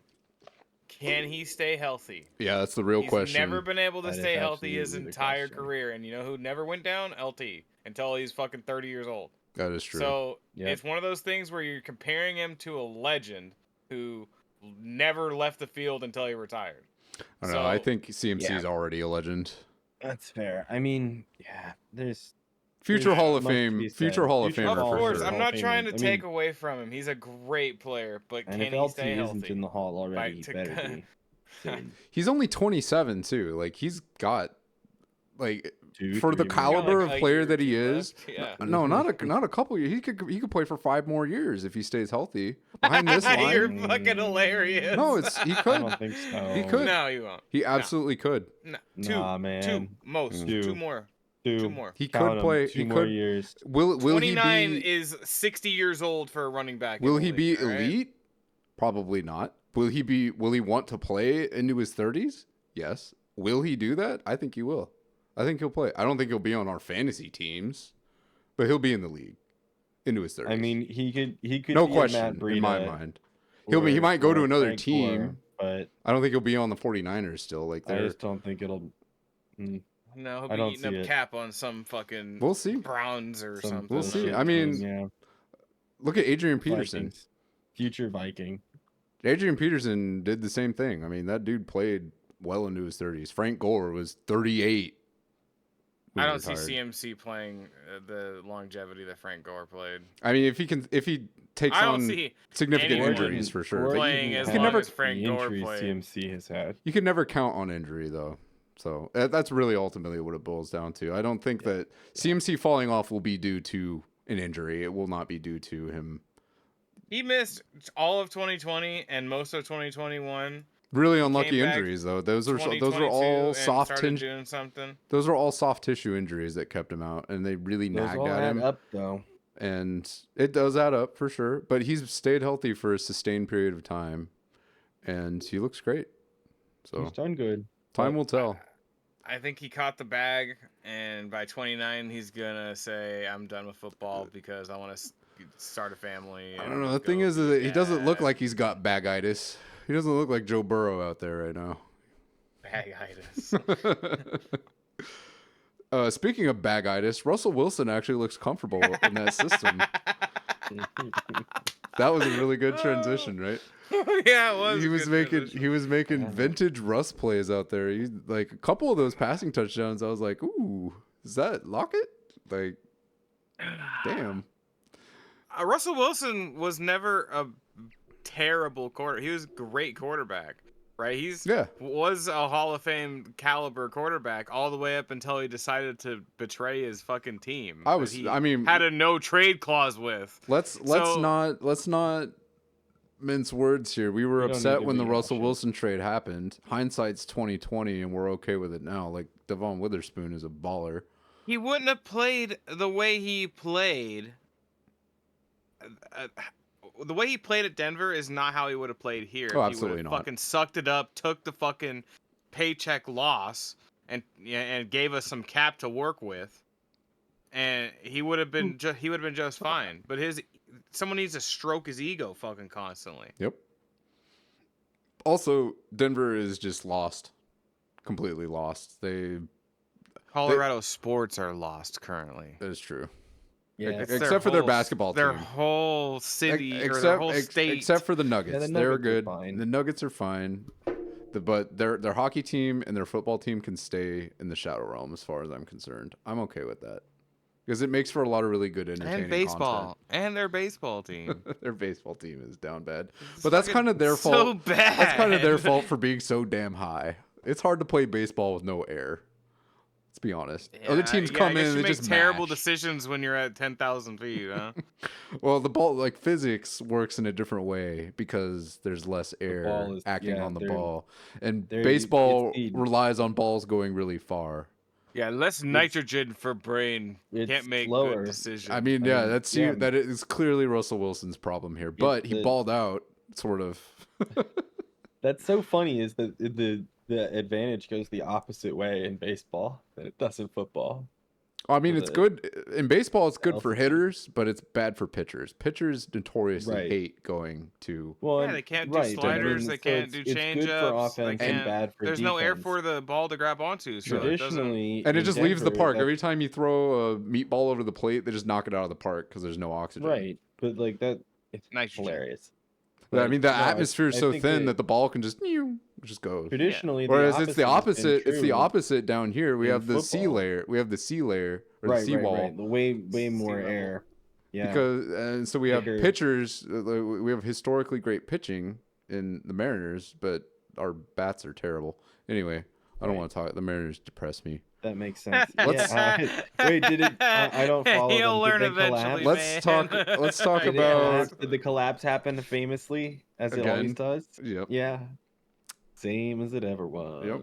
Call me a pessimist, but I knew they weren't going to make it. Trust me, I know. Oh, I knew they were going to collapse as well. It just doesn't make it. It doesn't make the pain any less. You know. Oh yeah. Oh come on.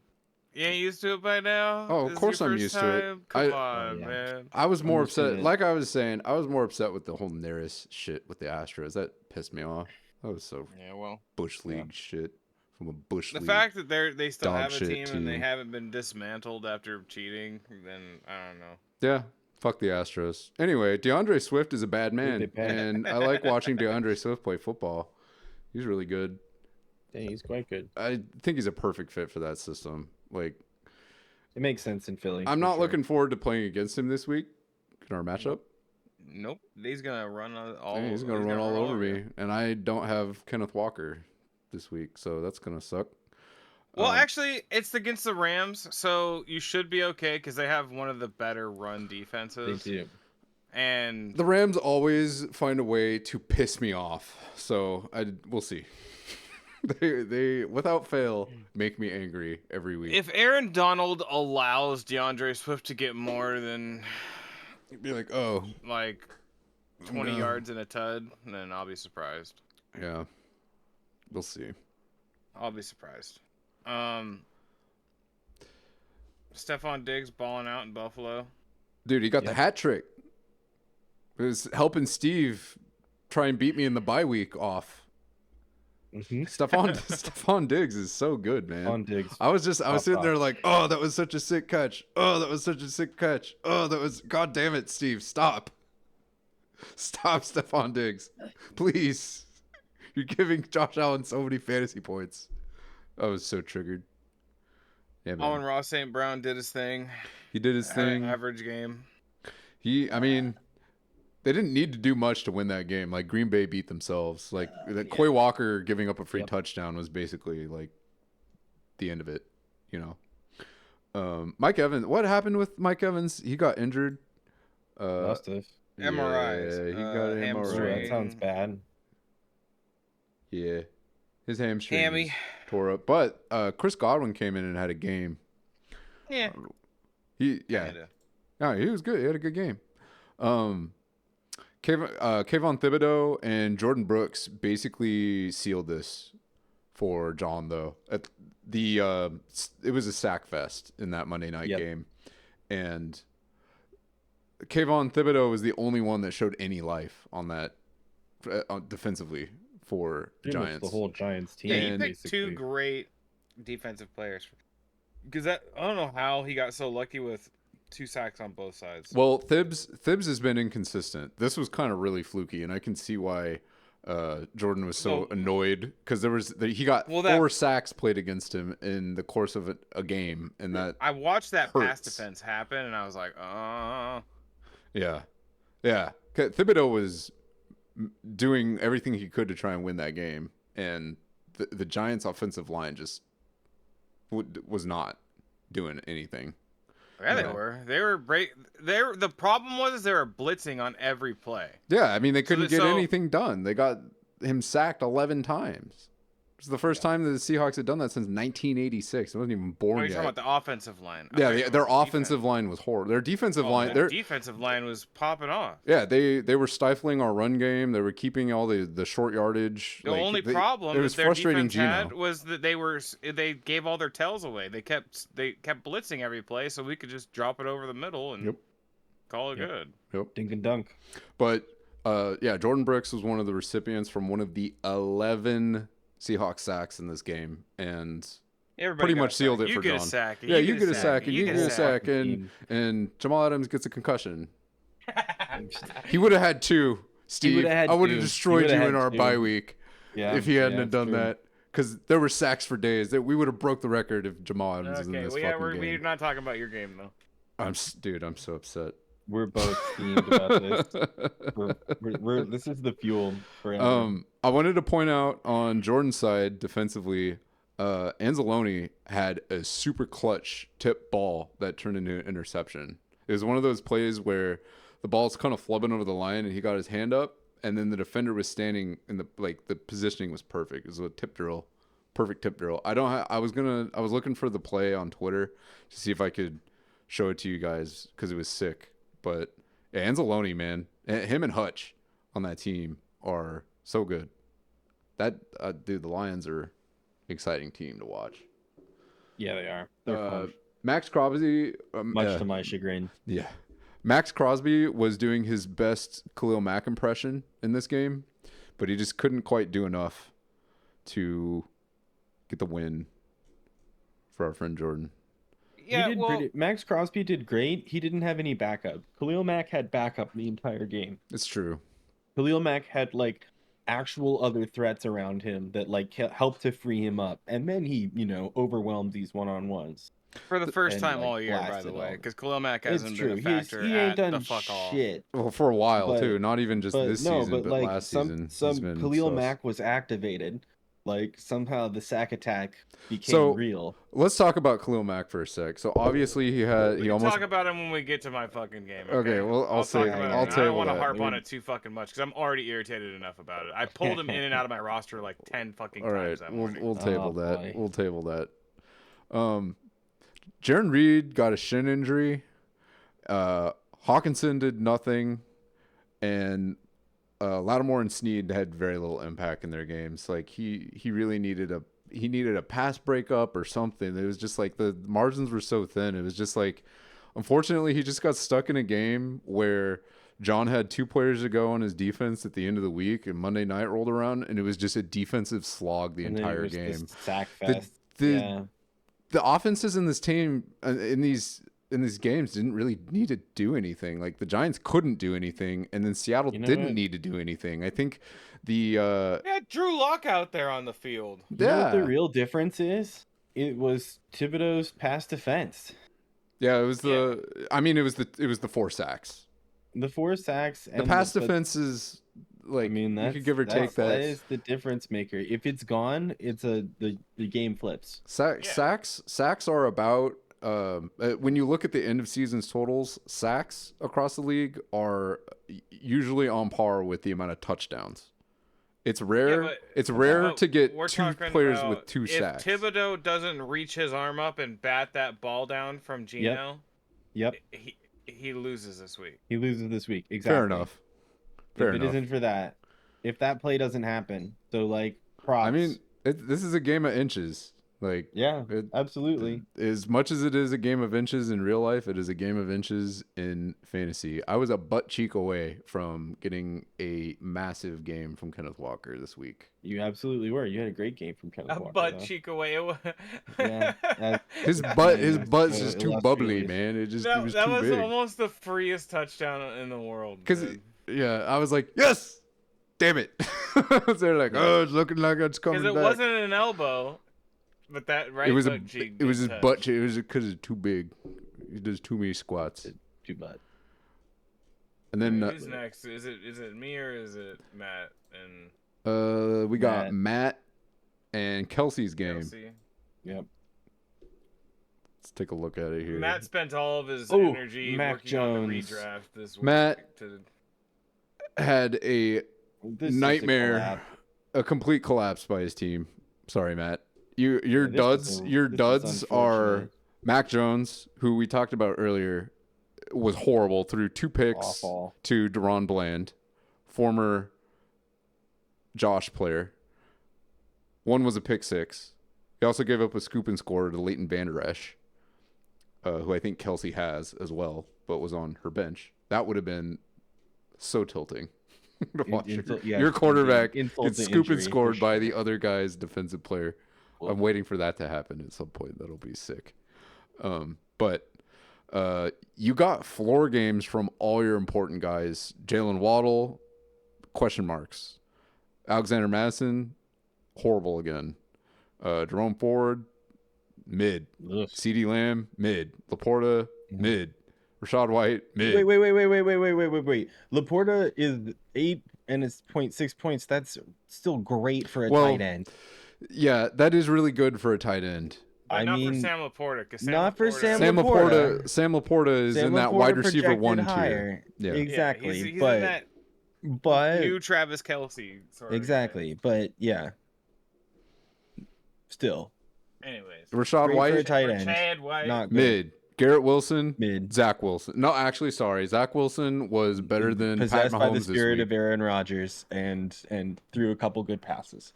Maybe he's just a lich, dude. He was like absorbing all the powers from Pat Mahomes and was playing good enough, but then he realized he was on the Jets and they lost. Maybe that's what happened. I really think that someone like fucking lit Aaron Rodgers' cloak on fire and broke his spell, and like he was unable to affect the Quidditch match anymore or some bullshit like that. You're probably right. That's too many Harry Potter references. That is a lot. George Karlaftis did nothing. Nick Bosa was contained.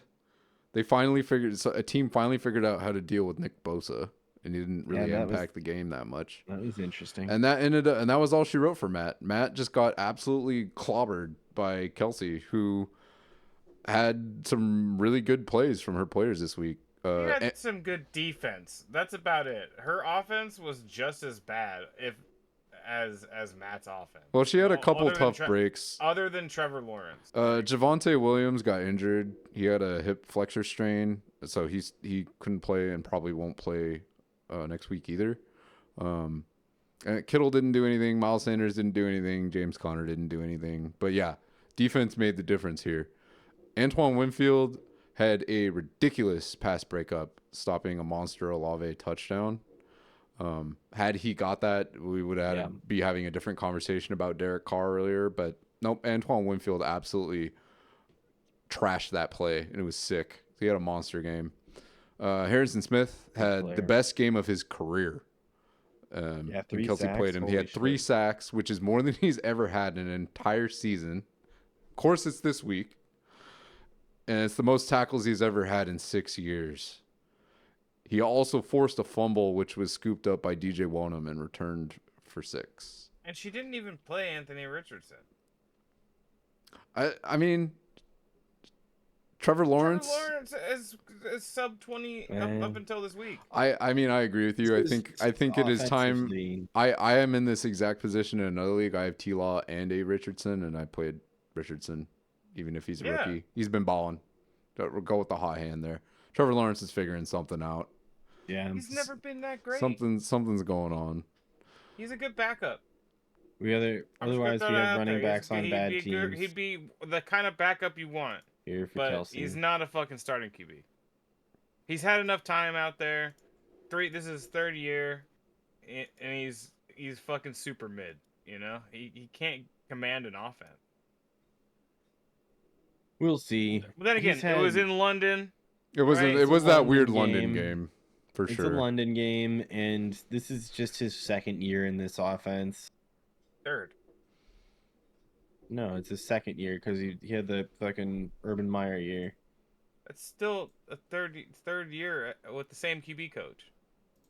I don't think Urban Meyer. They've changed the offense for Doug Peterson. Yeah, they have a entirely different offensive scheme. They have a whole different staff. Yeah.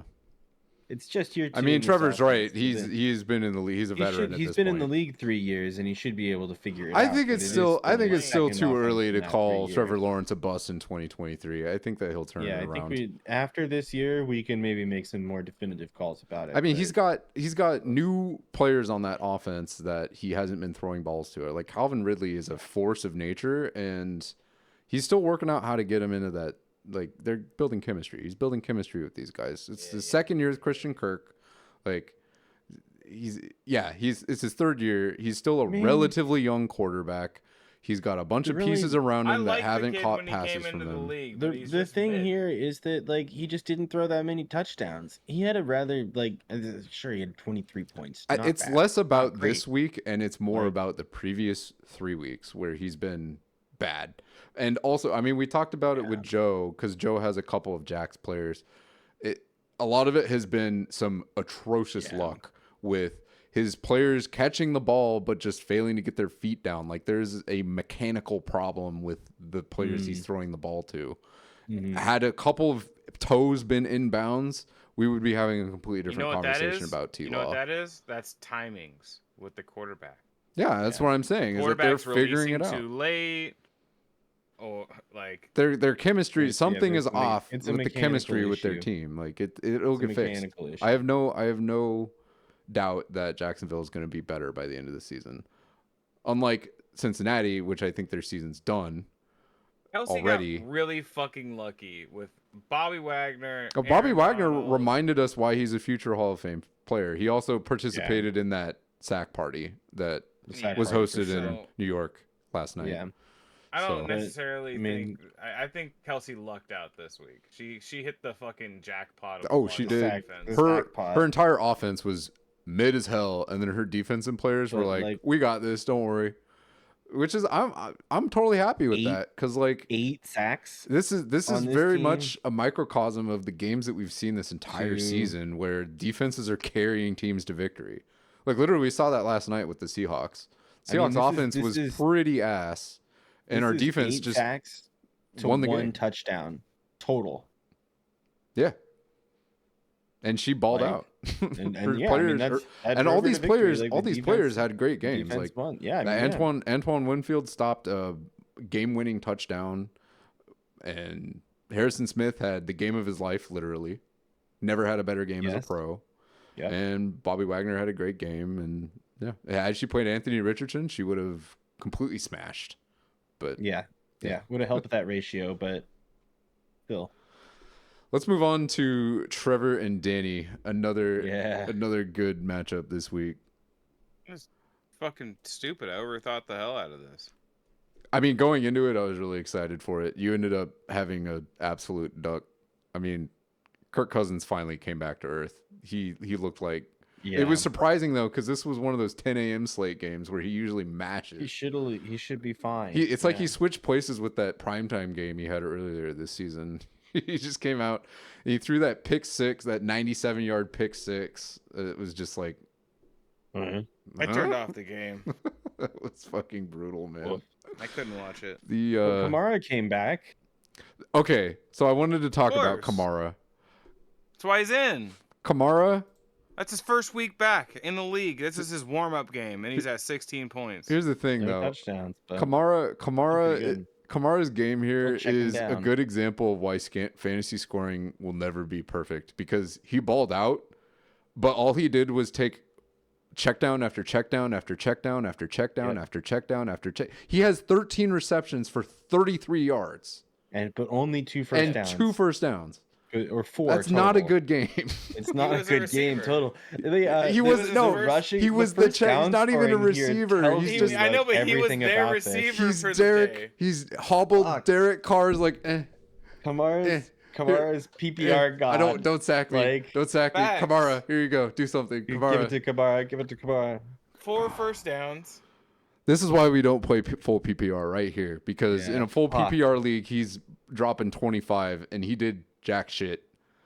Like, he had a good game, yes. Like, he would have had an extra 6.5 points. I mean, but in a game where you get 13 receptions, especially a player of his caliber, he should be going for like 160 and like 3 touchdowns. He should be getting like 50 points. It's his warm-up game.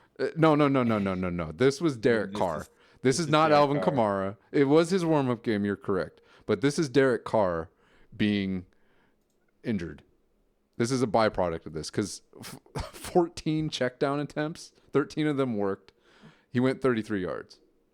Dude, I pulled Derrick Henry in the Renton Crew Master League because I was tired of seeing 2-point scores from him. And then he goes crazy. He throws a touchdown. That was a great touchdown pass, by the way. It was the jumper, too. It wasn't like a lazy. He jumped. It was a jump pass, and the dude's 6'6" or whatever. Fuck Derrick Henry. I'll take him. So funny. Send me a trade offer. I'll take him. On the Renton Crew Master League? Yeah, bro. I'm not trading him. I'm saying fuck him for not doing jack shit the entire year until the game he plays against me. Yeah. Fuck him. Now we know how Trevor really feels. I mean, oh my god. Yeah, Derrick Henry. What I do, if I pull a player, they go off. That's how it's always worked ever since I started playing this stupid fucking game. Case in point, emphasized. Right, let's talk about the so many times over with Khalil Mack. Yeah, Khalil Mack. It's a historic game. Holy shit. He's the fifth time all time to get 6 sacks in a game. Almost broke an NFL record with 7. I think this was really well. Obviously, it's a revenge game because former team and everything. Mm-hmm. Personally, I think he's mad about the Chandler Jones drama, and he wanted to stick it to him because he sees what that team is doing to his boy. Because they used to play together. I have no idea what the hell you're even talking about with that. So Chandler Jones was feeling slighted by the team because they were basically not utilizing him. And he ended up getting in a situation where he violated his parole and he got arrested. And the team, basically he said some things on social media that got his team really upset, and he was saying some really interesting shit about how he's got dirt on certain people in the organization, and instead of working it out with their disgruntled player, which is what they should have done before all this shit went down, like before he got arrested, they just cut him. I mean, maybe don't get arrested. This was stuff that was going on prior to him getting arrested. The getting arrested was the straw that broke the camel's back, and they ended up cutting him. Khalil Mack clearly, in my opinion, was pissed. and had a fire in his gut for this game, and it shows because he couldn't be stopped. They weren't doing anything to stop him. You just going through. He went off the offensive line and just sack after sack after sack after sack, and they lost. Whatever. Well, he'll never. He won the like game. He basically again. won the game, but he won the game. Yeah, the Raiders lost. He won the game for the Chargers. Yeah. Absolutely. Yeah. Division rival. If I play him, I win. But I didn't. So. Yep. That's the way she goes, man. I mean, who were you switching out? You said you were languishing over a start-sit decision involving him. Because I figured Logan would actually do something against Cincinnati, who is fucking awful, and because he's been doing great, more than 10 points. He had 23 points against the Rams, and I was like, you know what? He took a break last week, or he's been chilling. He's healthy. Why wouldn't he go off? Like I don't. You mean Logan Wilson? Yeah, Logan. Why wouldn't he destroy Tennessee's? They have been shockingly bad. Like I can see the thought process there. For I don't understand.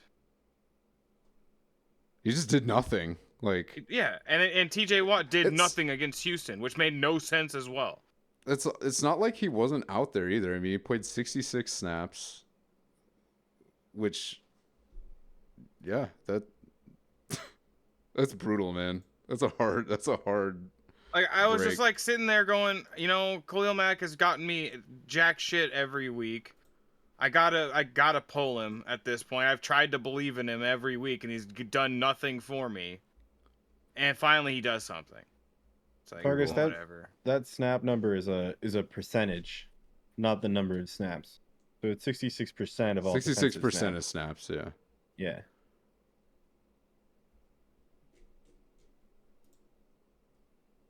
Well, I'm sorry, Trevor. That is the way she goes. That's rough. Your season is far from over, though. That's how it always goes, though, for me in fantasy. It's literally never gone a different way. Every time I sit a player, they decide that it's their week, even though they haven't performed or done fucking anything up until that point to prove that they are going to play. Have your mom set your lineup for you. She doesn't know anything about football. Maybe that's the key. Come at it with. She doesn't know anything about any player other than fucking Tyler Lockett. Hell yeah. Okay. So what is she gonna just pick random fucking players for me? And you're gonna go off. No, I'm not. Can't hurt to try. I don't know. It's just your current method's not working. I mean, he's 2-2. I mean, Danny's team also. It's not like they didn't do anything. Yeah, it's true. Lamar Jackson, Derrick Henry, and Devin Shane. Lamar Jackson had a really fucking weird game where he didn't. It was low volume, and he just threw a bunch of touchdowns to Mandrews, and then he didn't even have a lot of volume in terms of what he was doing on the ground. He just got 2 rushing touchdowns, and he ended up fumbling twice and lost the ball once, but he still put up a really good, solid fantasy day. It was a super weird game too, because their defense was doing everything in this game anyway. I mean, DTR again. Right. This was the DTR game, and then you had their tight end, which walked through a furnace and burnt his face off, and but we talked about Derrick Henry, but Devon Achane is insanely fast. He's the Tyreek Hill of running backs, and he can't be stopped. Like, it is full breakout mode. Yeah, if he gets a hole, he's gonna go through it. Yeah, and they're gonna scheme open holes because of the zone run stuff that they're doing. Is just like defenses get so confused at the line of scrimmage so fast, and it's just like it's a guy just running free the open field, and it's like shit. They'll figure it out though. I mean, the Bills definitely put a clinic on the McDaniels system this week, so we'll see how they adjust over the next couple of weeks.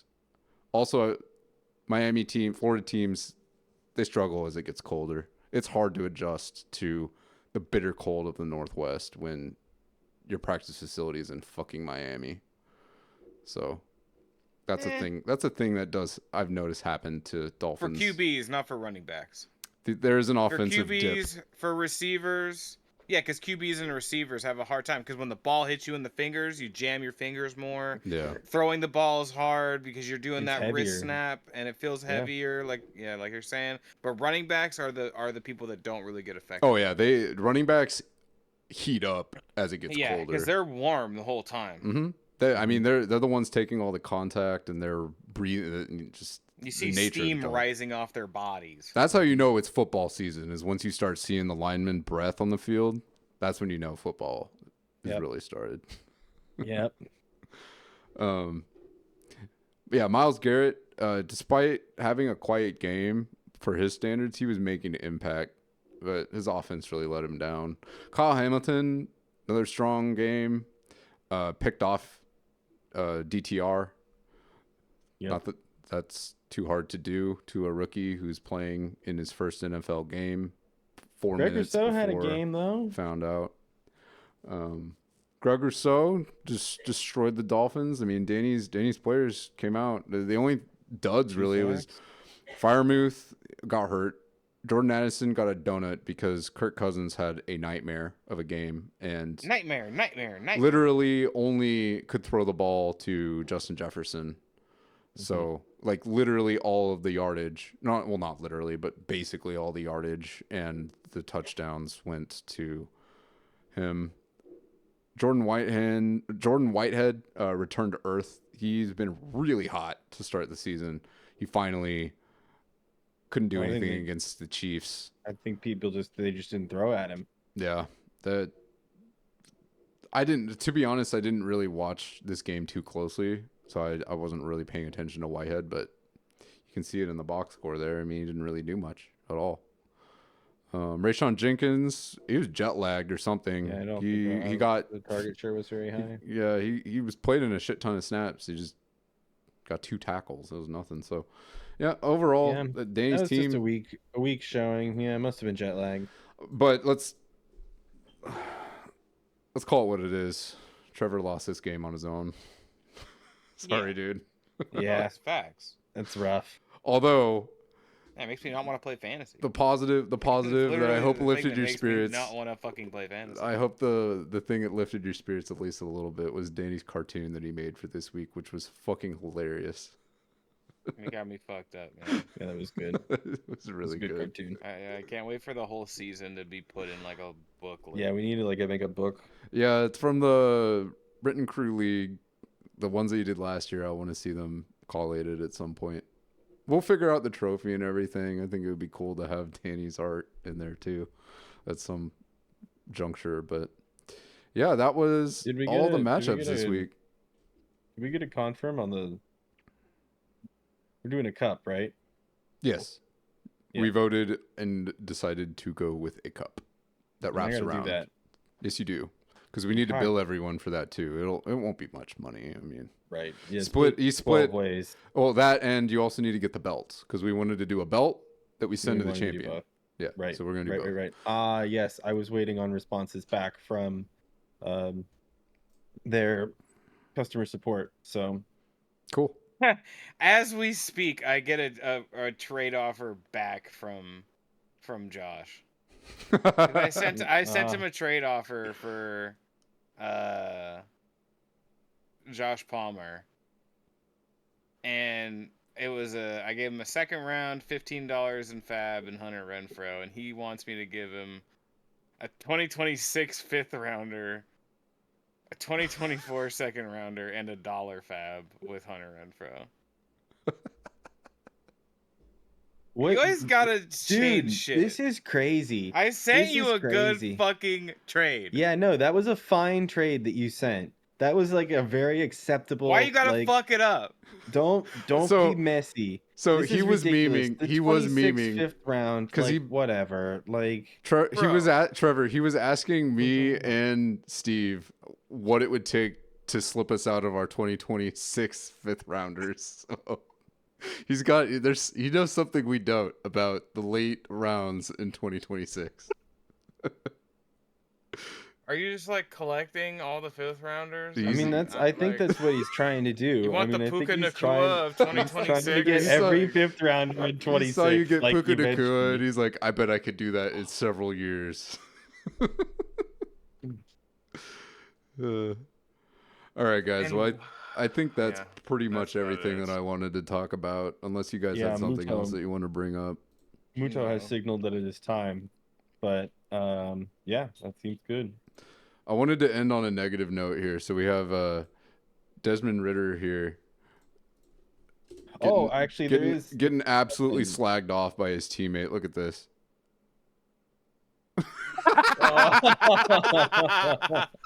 It's like, what the fuck, man? Get the fuck away from me. Yeah, no way. Did y'all see Gino pull the Mariota? He did. Who? Yeah. Gino got a Mariota and caught his own pass. Yeah, I saw that. That shit was hilarious. That was I was watching the Eli and Peyton Manning cast when that was going on, and Will Ferrell they tried to get Will Ferrell to announce, and that happened to be the play that he does that, and Will Ferrell was like fumbling over himself and like doesn't know what's happening in the ball game at all, and Peyton's losing his damn mind. Yo, that's I gotta so find funny. that clip. That's amazing, dude. I mean, I didn't know what was going on. I was like, was that picked? Who caught that? Like, what? Oh, it was Gino. Gino caught that. Yeah. Was that before or after the tackle out of bounds that got him heated? After. It was after because he was all flustered. Yeah. No, it was. Yeah, because then they pulled him from the game after that. That was the tackle out of bounds that got him heated. Yeah. When he ran, when he tried to advance his own pass. Yeah. Yeah. Dude, I mean I agree with Gino on that. That was bullshit. You don't. What the fuck was that? You trying to hurt players on? Literally, that's what it looked like. You've already claimed a quarterback. Do you need to claim another one here? Huh? Yeah, right. I wasn't even like, he got that like after he came out of the exam room, whatever, and he threw that dart that to DK, I think, and got the first down, and then was talking shit to that guy again, and then got the personal foul. I wasn't even mad. I was like, bro. I was like, yeah, you're heated. Go for it. I mean, like, the Giants were so clearly dog shit that it was like, but man, I felt bad for Gino because, like, that's such a shitty fucking play. And he was calling the guy out in the post-game interview too, or maybe not the post-game interview, but the death segment afterward when they interview him. Oh yeah. Yeah. He was saying that has no place in the game, and you know, then he mentioned that he wants to get healthy, and then he made the mistake. You never talk about how you're feeling, because the reporter bit on that and was like, "Oh, so you're injured?" And he's like, "No, I'm good. God's great," and then walked away. Anyway, yeah, that's about it for the show this week. Yep. Sounds like a plan. I think we're good. But as always, defense wins championships. And sure Steve does. Sucks. Well, fuck you all. You know it's coming. It's fuck you both, I guess, today. Hey, love you too, buddy. Have a good night. All right. Good night. Yeah, you too.